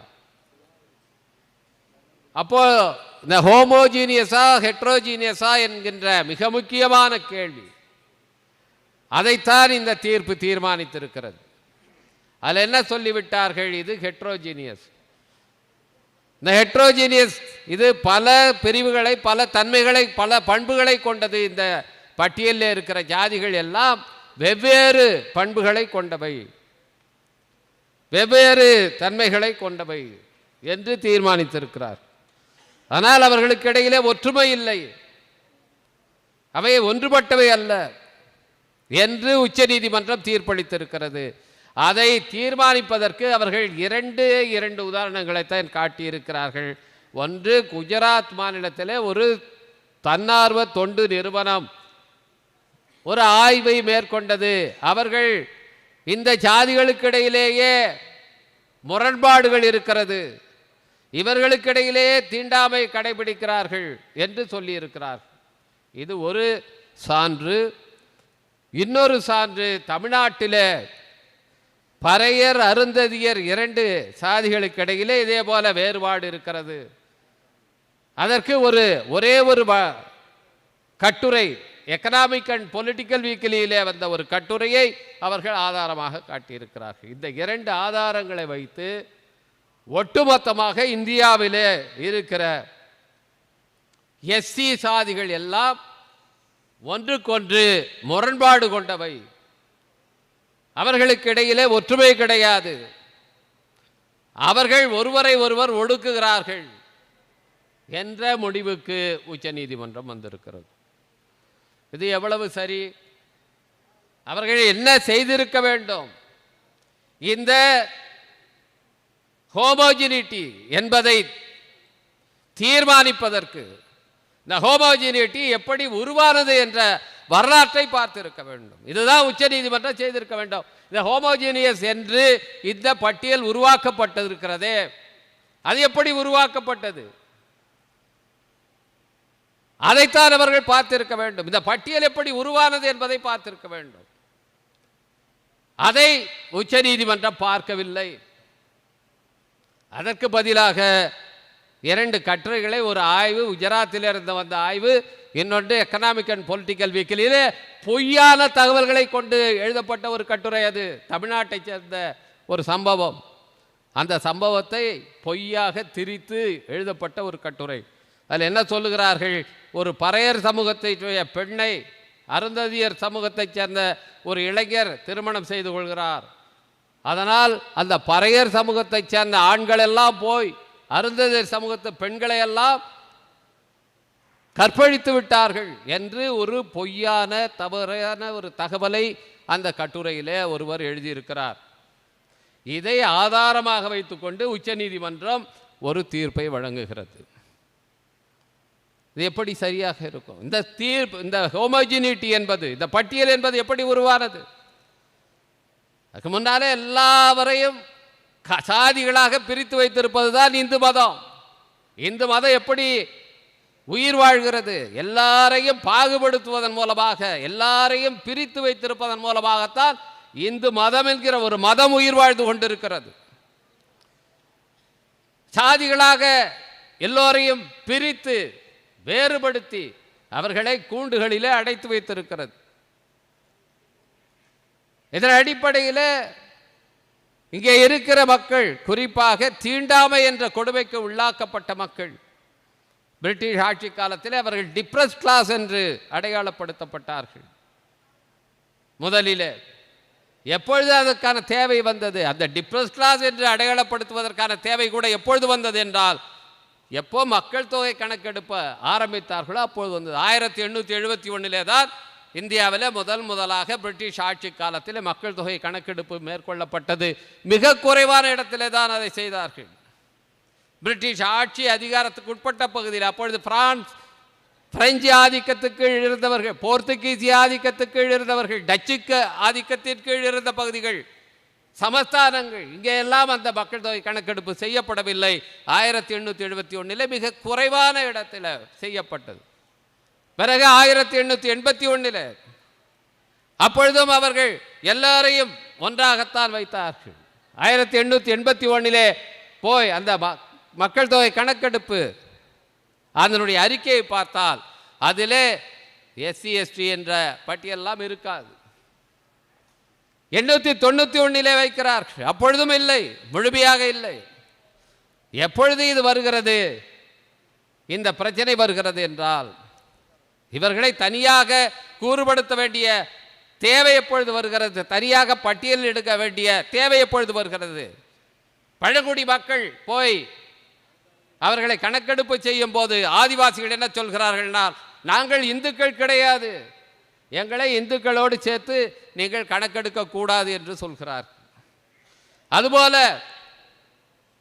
இன்றைக்கு பட்டியல் சமூக மக்கள் என்று அடையாளப்படுத்தப்படுகிற தீண்டாமைக்கு உட்படுத்தப்பட்ட சாதிகள் அவர்களும் சொல்கிறார்கள், நாங்கள் இந்துக்கள் கிடையாது, எங்களை தனியாக நீங்கள் கணக்கெடுப்பு செய்ய வேண்டும்.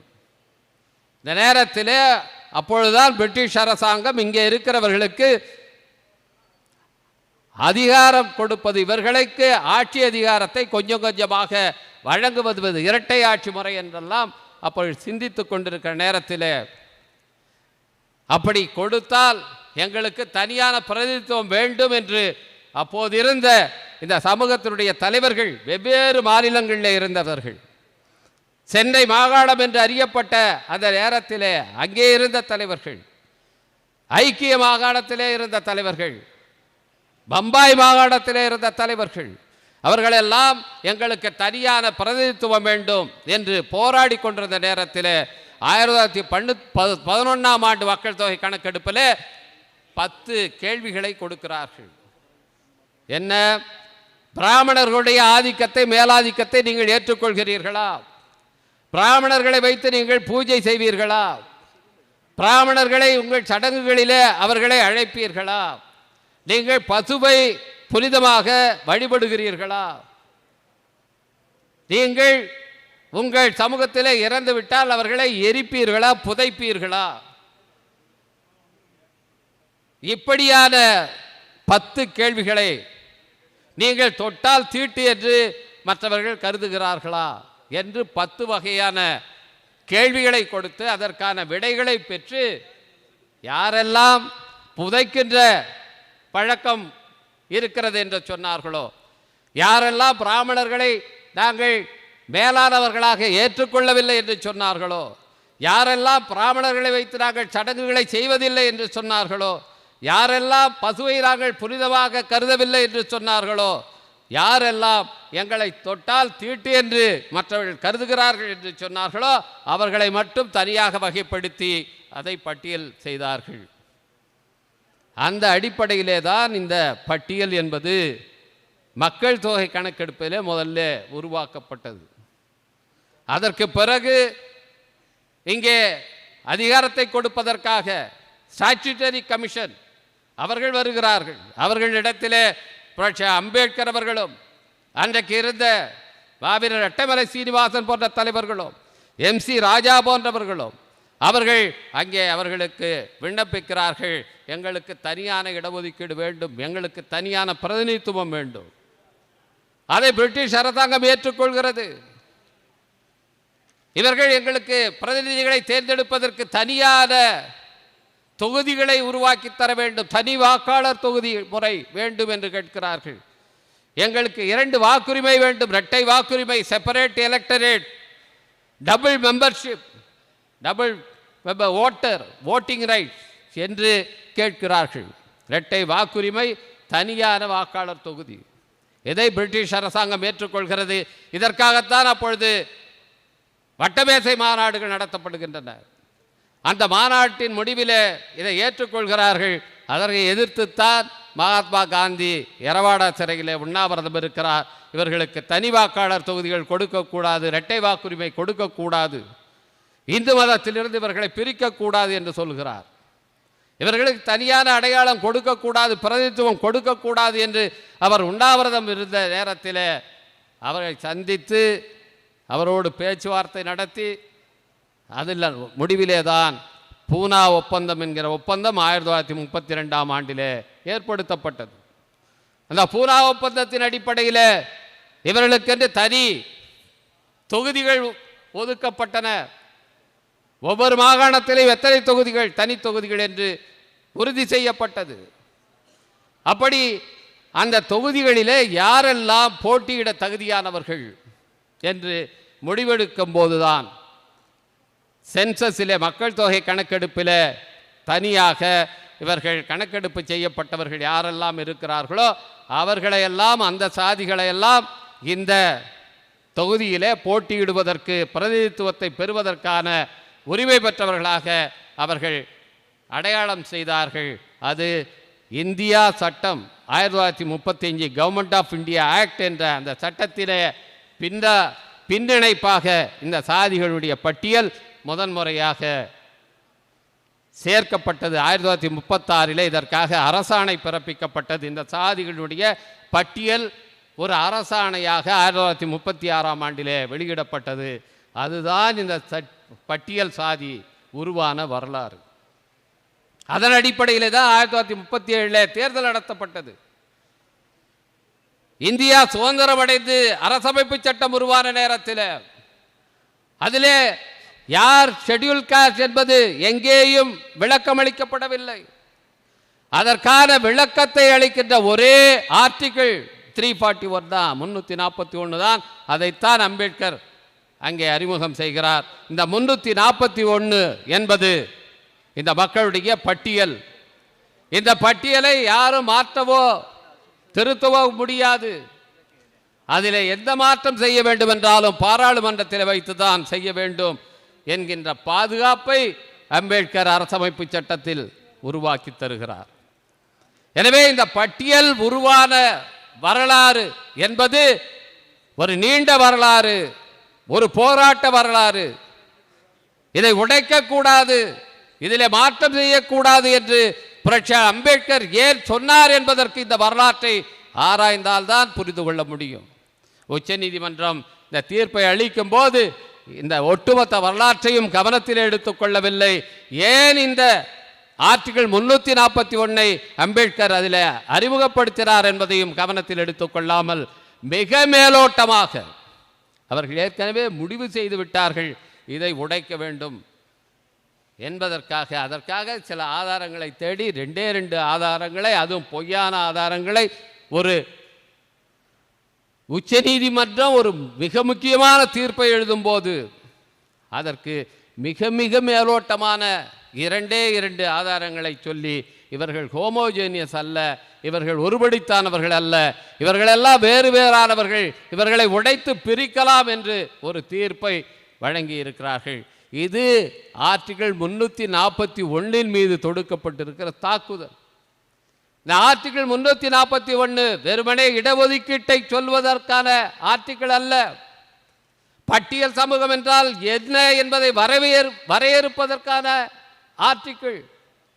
அதை நீங்கள் உடைத்து விட்டால், அதன் மீது நீங்கள் தாக்கல் தொடுத்தீர்கள் என்றால் என்ன அர்த்தம்? ஒட்டுமொத்தமாகவே இன்றைக்கு இந்த பட்டியல் சமூக மக்கள் இவர்களுடைய அடையாளத்தையே அழிப்பதற்கான ஆரம்பம்தான் இந்த தீர்ப்பு. வெறும் இடஒதுக்கீடு பற்றிய தீர்ப்பு அல்ல இது. இவங்களுக்கு பிரித்து கொஞ்சம் கொடுக்கலாம், அவர்களுக்கு பிரித்து கொஞ்சம் கொடுக்கலாம் என்று இதை நாம் கொச்சையாக புரிந்து கொள்கிறோம். இந்த தீர்ப்பு வெறும் இடஒதுக்கீடு தொடர்பான தீர்ப்பு அல்ல. இந்த மக்களுடைய தனித்துவமான அடையாளம். புரட்சியாளர் அம்பேத்கர் இதை நீங்கள் புரிந்து கொள்ள வேண்டும் என்றால் இவர்கள் ஏன் தனியாக ஒரு செப்பரேட் எலிமெண்ட் என்று, இவர்கள் தனியான கூறு என்று அம்பேத்கர் வாதிட்டார் என்பதை மிக தெளிவாக அவர் சொல்லியிருக்கிறார். What Gandhi and Congress done to untouchable என்ற நூலிலே இதற்கான ஒரு தனி அத்தியாயம் இருக்கிறது. இவர்கள் தனி கூறு அல்லவா, இவர்கள் ஒரு செப்பரேட் எலிமெண்ட் அல்லவா என்ற தலைப்பிலே அவர் அதை எழுதியிருக்கிறார். ஏன் இவர்களை தனியாக ஒரு செப்பரேட் எலிமெண்டாக ஷெட்யூல் காஸ்ட், ஷெட்யூல் ட்ரைப்ஸ் என்பதை பார்க்க வேண்டும் என்பதை தெளிவாக அம்பேத்கர் எழுதியிருக்கிறார். அந்த செப்பரேட் எலிமெண்ட் என்கிற அந்த செப்பரேட் ஐடென்டிட்டி அதைத்தான் இன்றைக்கு இல்லை, உங்களுக்கு தனியாக அப்படி எந்த அடையாளமும் இல்லை என்று அன்றைக்கு காங்கிரஸ் அதை சொல்ல முயற்சித்தது. காங்கிரஸிலே இருந்த சனாதனவாதிகள் சொன்னார்கள். அதை எதிர்த்து முறியடித்தார் அம்பேத்கர். அரசமைப்பு சட்டம் உருவான நேரத்திலும் அதை எதிர்த்து முறியடிக்க பார்த்தார்கள். அதிலும் போராடி அதை பாதுகாத்தார் அம்பேத்கர். எந்த தனியான அடையாளத்தை அம்பேத்கர் தன்னுடைய வாழ்நாள் முழுவதும் போராடி பாதுகாத்தாரோ, அதை அரசமைப்பு சட்டத்தின் பகுதியாக மாற்றினாரோ, அந்த அடையாளத்தை இந்த உச்சநீதிமன்ற தீர்ப்பு இன்றைக்கு அழிக்க முற்பட்டிருக்கிறது. இதைத்தான் நாம் புரிந்து கொள்ள வேண்டும். இது வெறும் இடஒதுக்கீட்டுக்கான பிரச்சனை அல்ல. இதிலே இருக்கிற சிறிய சாதிகளுக்கு கொடுப்பதா, பெரிய எண்ணிக்கை உள்ள சாதிகளுக்கு கொடுப்பதா என்பதே அல்ல. இன்றைக்கு உச்சநீதிமன்றம் சொல்லி இருக்கிற தீர்ப்பு உங்களுக்கு தனியாக அடையாளம் இல்லை என்று சொல்லி இருக்கிறது. இதை நாம் ஏற்றுக்கொள்ளப் போகிறோமா? அதை ஏற்றுக்கொண்டு விட்டால் என்ன ஆகும்? எதை மகாத்மா காந்தியடிகள் தன்னுடைய உயிரை கொடுத்து போராடி தடுக்க பார்த்தாரோ, எந்த உரிமையை பறிக்க முற்பட்டார்களோ 100 ஆண்டு காலமாக, அதை இந்த ஒரு தீர்ப்பு செய்திருக்கிறது. எதை சனாதனவாதிகள் செய்ய வேண்டும் என்று நினைத்தார்களோ அதைத்தான் இந்த தீர்ப்பு செய்திருக்கிறது. உங்களுக்கு தனியான அடையாளம் கிடையாது. அதன் மூலமாக என்ன சொல்கிறார்கள்? உங்களுக்கு தனியாக எந்த உரிமை இனிமேல் கிடையாது. இது இடஒதுக்கீட்டின் மீது மட்டுமல்ல, அடுத்ததாக அரசியல் இடஒதுக்கீடு, ரிசர்வ் தொகுதிகள் முறையும் ஒழித்து கட்டப் போகிறார்கள். அதற்கான ஆரம்பம் தான் இந்த தீர்ப்பு. எனவே இந்த தீர்ப்பு என்பது சனாதன தாக்குதலுடைய உச்சகட்டம். சனாதனத்துக்கு நீதிமன்றம் வழங்கி இருக்கிற பரிசு. மீண்டும் மனு தர்ம கோட்பாட்டை உச்ச நீதிமன்றம் இன்றைக்கு தீர்ப்பாக வழங்கி இருக்கிறது. இதை நாம் புரிந்து கொள்ள வேண்டும். ஒவ்வொருத்தரும், ஒவ்வொரு சகோதரரும் சகோதரிகளும் இதை புரிந்து கொள்ள வேண்டும். இந்த தீர்ப்பு மிக மிக ஆபத்தான தீர்ப்பு. இந்த தீர்ப்பை எதிர்த்து இதை முறியடிப்பதன் மூலம்தான் நாம் இனிமேல் உயிர் வாழ முடியும். நம்முடைய இருப்பே இதிலே இருக்கிறது. அதனால்தான் அம்பேத்கர் அதற்காக போராடினார், வாதாடினார். அந்த அரசமைப்பு சட்டத்தில் அதை வைத்துவிட்டு போனார். இந்த காங்கிரஸ் கட்சி தேர்தலில் திரு ராகுல் காந்தி அவர்கள் எல்லா இடத்திலும் அரசமைப்பு சட்டத்தினுடைய பிரதியை கையிலே வைத்துக் கொண்டு இதனை ஒழிக்கப் போகிறார்கள், இதை பாதுகாக்க வேண்டும் என்று பிரச்சாரம் செய்தார். அதனால்தான் SC/ST மக்கள் அந்த அளவுக்கு வாக்களித்து இன்றைக்கு பாஜகவை ஒரு மைனாரிட்டி அரசாங்கத்துக்கு தள்ளி இருக்கிறார்கள். ஆனால் காங்கிரஸ் கட்சி அதற்கு பிறகு ஏதோ அரசமைப்பு சட்டத்துக்கு வந்த ஆபத்து முடிந்து விட்டது, அந்த தேர்தலோடு முடிந்து விட்டது என்று கருதி கொண்டிருக்கிறது. இந்த தீர்ப்பு வந்ததற்கு பிறகு எல்லா கட்சிகளும் அதை பற்றி கருத்து சொல்லிவிட்டார்கள். காங்கிரஸ் கட்சி இதுவரை தன்னுடைய கருத்தை தெளிவாக சொல்லவில்லை. இன்றைக்கு ஹரியானாவிலே காங்கிரஸ் வெல்லும் என்று அனைத்து கருத்து கணிப்புகளும் சொன்னன. ஆனால் இன்றைக்கு ஹரியானாவிலே தோல்வி அடைந்திருக்கிறது காங்கிரஸ் கட்சி. அதற்கு காரணம் இந்த தீர்ப்பு தான். ஹரியானாவிலே பாஜக என்ன செய்தது? நாங்கள் ஆட்சிக்கு வந்ததும் இங்கே இருக்கிற 20% இடஒதுக்கீடை 2ஆக பிரிப்போம், ஜாதவ் மற்றும் சாதிகளுக்கு ஒரு ஏறத்தாழ 14-15% இருக்கிற சாதிகளுக்கு 10% மட்டும் கொடுப்போம், அங்கே இருக்கிற சிறிய வால்மீகி உள்ளான சாதிகளுக்கு 10% கொடுப்போம் என்று அவர்கள் பிரச்சாரம் செய்தார்கள். கூடுதலாக அந்த சிறிய எண்ணிக்கை சிறிய சாதிகளிலிருந்து அதிகமான வேட்பாளர்களை நிறுத்தினார்கள். காங்கிரஸ் கட்சி எந்த நிலைப்பாட்டையும் எடுக்கவில்லை. அவர்கள் ஜாட் சமூகத்தைச் சேர்ந்தவரை முதலமைச்சர் வேட்பாளர் என்று முன்னிறுத்தி ஓபிசியிலே இருக்கிற சிறிய சாதிகளுடைய ஆதரவை இழந்தார்கள். ஜாட் சமூகத்தினுடைய ஆதிக்கம் இருந்த நேரத்தில் அங்கே இருந்த SC/ST மக்கள் கடுமையாக அந்த மாநிலத்தில் பாதிக்கப்பட்டார்கள். வன்கொடுமைகள் தலைவிரித்தாடின. எனவே அவர்களை முன்னிறுத்தும் போது SC/ST மக்களுடைய வாக்குகளையும் அவர்கள் பெற முடியாத போயிற்று.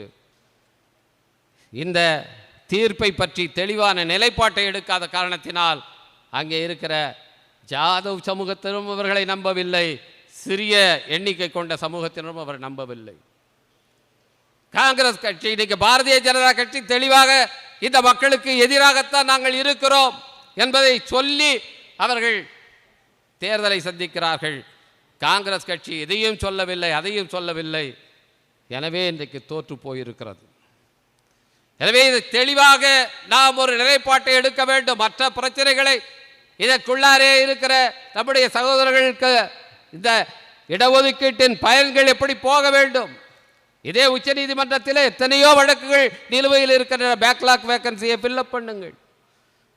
பதவி உயர்வில்லை இடஒதுக்கீடுக்காக தீர்ப்பு வழங்குங்கள் என்று எத்தனை வழக்குகள் அங்கே நிலுவையில் இருக்கின்ற கிடப்பில் கிடக்கின்றன. அதை பற்றி அவர்களுக்கு கவலை இல்லை. அவர்களே ஹானர் கில்லிங்கை எதிர்த்து சட்டம் இயற்ற வேண்டும் என்று தீர்ப்பு வழங்கினார்கள். அது என்ன ஆச்சு என்று அவர்களே பார்ப்பது கிடையாது. அதை பற்றி அவர்களுக்கு எங்கேயும் அக்கறை கிடையாது. ஆனால் இந்த தீர்ப்பில் இவர்களெல்லாம் ஒன்றுபட்டவர்கள் அல்ல, இவர்களெல்லாம் வேறு வேறான தன்மை கொண்டவர்கள். எனவே இவர்களை பிரிக்கலாம், எப்படி வேணாலும் நீங்கள் செய்து கொள்ளலாம் என்று மாநில அரசுகளுக்கு அந்த அதிகாரத்தை கொடுக்கிறோம் என்று சொல்கிறார்கள் என்றால் எந்த அளவுக்கு இந்த மக்களுக்கு எதிரான வன்மம் இந்த தீர்ப்பை வழங்கியவர்களுக்கு இருக்கிறது என்பதை நீங்கள் புரிந்து கொள்ள வேண்டும். எனவே இன்றைக்கு நம்முடைய ஒரே நோக்கம் இந்த தீர்ப்புக்கு எதிராக ஒரு சட்டத்தை கொண்டு வந்து இந்த மக்களுடைய பட்டியலை பாதுகாக்க வேண்டும். இந்த பட்டியலை பாதுகாப்பது இடஒதுக்கீட்டை பாதுகாப்பது அல்ல, பட்டியலை முதலில் பாதுகாத்தால்தான் அதன் பேரிலே நீங்கள் இடஒதுக்கீட்டை பெற முடியும் அல்லது உரிமைகளை பெற முடியும். இந்த பட்டியலே இல்லை என்று சொன்னால் அதற்கு பிறகு நாம் எந்த கோரிக்கையும் முன்வைக்க முடியாமல் போய்விடும். எனவே இந்த மக்களுடைய இந்த தனித்துவமான அடையாளத்தை பாதுகாப்பது என்பது இந்த பட்டியலை பாதுகாப்பதிலே இருக்கிறது. எஸ்சி எஸ்டி பட்டியலை பாதுகாப்பதற்கு சட்டம் கொண்டு வர வேண்டும் என்று இங்கே பேசிய எங்கள் தலைவர், இந்த மாநாட்டை துவக்கி வைத்து பேசிய எங்கள் தலைவர் எழுச்சி தமிழர் அவர்கள் இங்கே பேசினார்கள். விடுதலை சிறுத்தைகள் கட்சியின் சார்பிலே உச்ச நீதிமன்றத்திலே சீராய்வு மனுவை தாக்கல் செய்தோம். இதை எதிர்த்த சிராக் பஸ்வான் நான் நீதிமன்றத்துக்கு போவேன் என்றார், போகவில்லை. இதை எதிர்த்த மாயாவதி நான் நீதிமன்றத்துக்கு போவேன் என்றார், போகவில்லை. விடுதலை சிறுத்தைகள் கட்சிதான் 630 பக்கத்துக்கு மேல் சீராய்வு மனுவை அங்கே தாக்கல் செய்தது. ஏனால் புரட்சியாளர் அம்பேத்கர் எழுதிய அரசமைப்பு சட்டத்தை பாதுகாப்பதற்கு இன்றைக்கு களத்திலே நிற்கிற ஒரே கட்சி இந்த மக்களுக்கான கட்சி விடுதலை சிறுத்தைகள் கட்சி. இந்த சீராய்வு மனு அங்கே தோற்கடிக்கப்படுறது அது எங்களுக்கு தெரியும். இடபிள்யூஎஸ்ஐ எதிர்த்தும் நாங்கள் வழக்கு தொடுத்தோம், சீராய்வு மனு தாக்கல் செய்தோம். சீராய்வு மனுவை எடுத்து புதிதாக தீர்ப்பு வழங்குவார்கள் என்று நாங்கள் எதிர்பார்க்கவில்லை. இப்படித்தான் நீதிமன்றம் செய்யும் என்று எங்களுக்கு தெரியும். எதற்காக இந்த போராட்டத்தை நடத்தினோம் என்றால் புரட்சியாளர் அம்பேத்கர் வகுத்து தந்த அரசமைப்பு சட்டத்தை பாதுகாக்க வேண்டும், இந்த மக்களுடைய அடையாளத்தை பாதுகாக்க வேண்டும். நாடாளுமன்றத்திலே நிச்சயமாக இதற்கான சட்டத்தை கொண்டு வர வேண்டும் என்று எங்கள் தலைவர் வலியுறுத்துவார், விடுதலை சிறுத்தைகள் கட்சி வலியுறுத்தும். ஆனால் இது ஒரு பேர் இயக்கமாக நாம் முன்னெடுத்து செல்ல வேண்டும். அந்த விதத்திலே இன்றைக்கு இந்தியாவிலேயே இப்படியான ஒரு கான்க்ளேவ், ஒரு மாநாட்டை இங்கேதான் கேரளாவிலே தான் கூட்டி இருக்கிறீர்கள். இதற்காக பாடுபட்ட அனைத்து சகோதரர்களுக்கும் என்னுடைய நெஞ்சார்ந்த பாராட்டுக்களை தெரிவித்துக் கொண்டு இந்த போராட்டத்தை நாம் தொடர்ந்து முன்னெடுக்க வேண்டும். இந்த பட்டியலை பாதுகாப்பதன் மூலமாகத்தான் நம்முடைய இடஒதுக்கீட்டு உரிமையை பாதுகாக்க முடியும், நமக்கு அனைத்து உரிமைகளையும் பாதுகாக்க முடியும், அரசமைப்பு சட்டத்தை பாதுகாக்க முடியும். அந்த போராட்டத்திலே உறுதியோடு முன் செல்வோம். நன்றி, வணக்கம். Nani sir, thank you. Before, I'm really sorry to say you, we don't regard in first session. I apologize for the coordination committee. Thank you sir. അടുത്ത ഒരു ആശംസയോടുകൂടി ഫസ്റ്റ് സെഷൻ അവസാനിക്കുകയാണ്. PRDSന്റെ സമുന്നതനായ നേതാവ് ദേവകുമാർ സാർ ആശംസ അർപ്പിച്ചുകൊണ്ട് ഫസ്റ്റ് സെഷൻ നമ്മൾ ഇവിടെ അവസാനിപ്പിക്കുകയാണ്.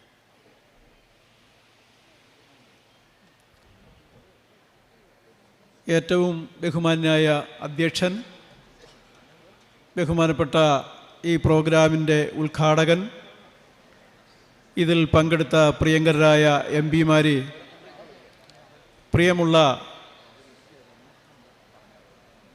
നേതാക്കന്മാർ, ദളിത് ആദിവാസി സംഘടനകളുടെ സൗത്ത് ഇന്ത്യൻ കോൺക്ലേവ് സാരഥികളെ,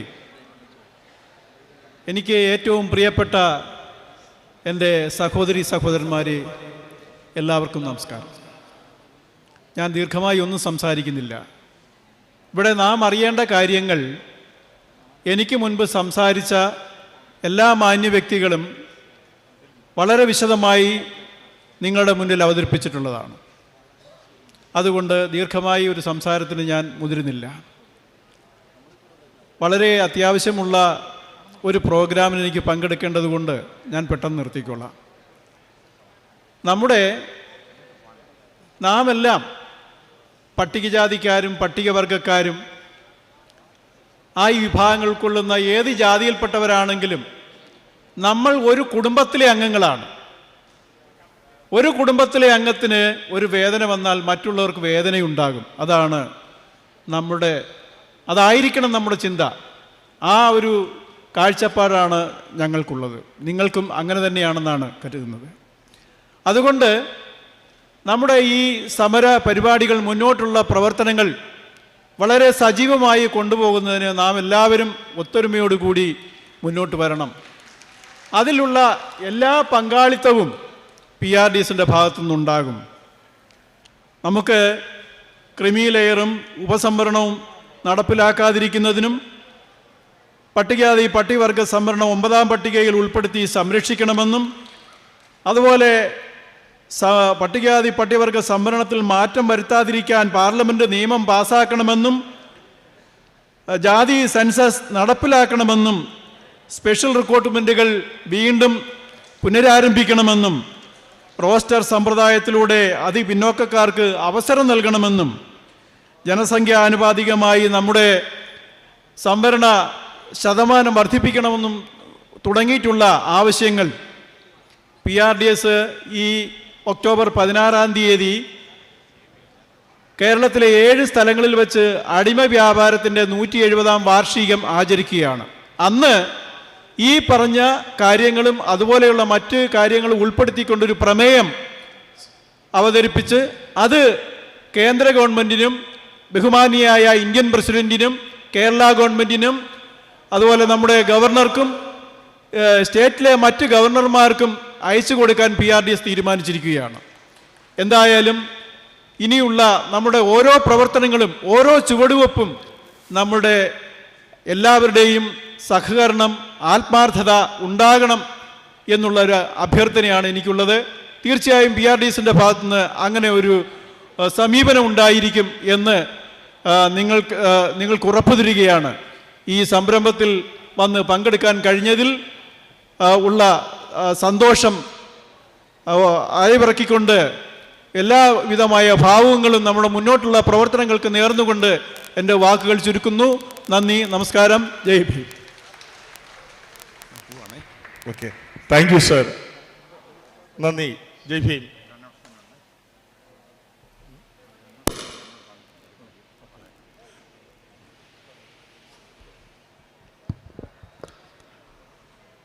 നമ്മുടെ ചീഫ് ഗസ്റ്റ് അശോക് ഭാരതിയുടെ ഒരു അനൗൺസ്മെൻറ്റ് തിരുമാവളവൻ സാറ് വേദിയിൽ ഉള്ളപ്പോൾ തന്നെ ചെയ്യണമെന്ന് പറഞ്ഞിരിക്കുകയാണ്. So I am very proudly announcing a future proposal from our brother and chief guest Ashok Bharati, that is about, as a continuation of this South Indian conclave, he would be organizing a national conclave in Delhi during January 24th and 25th.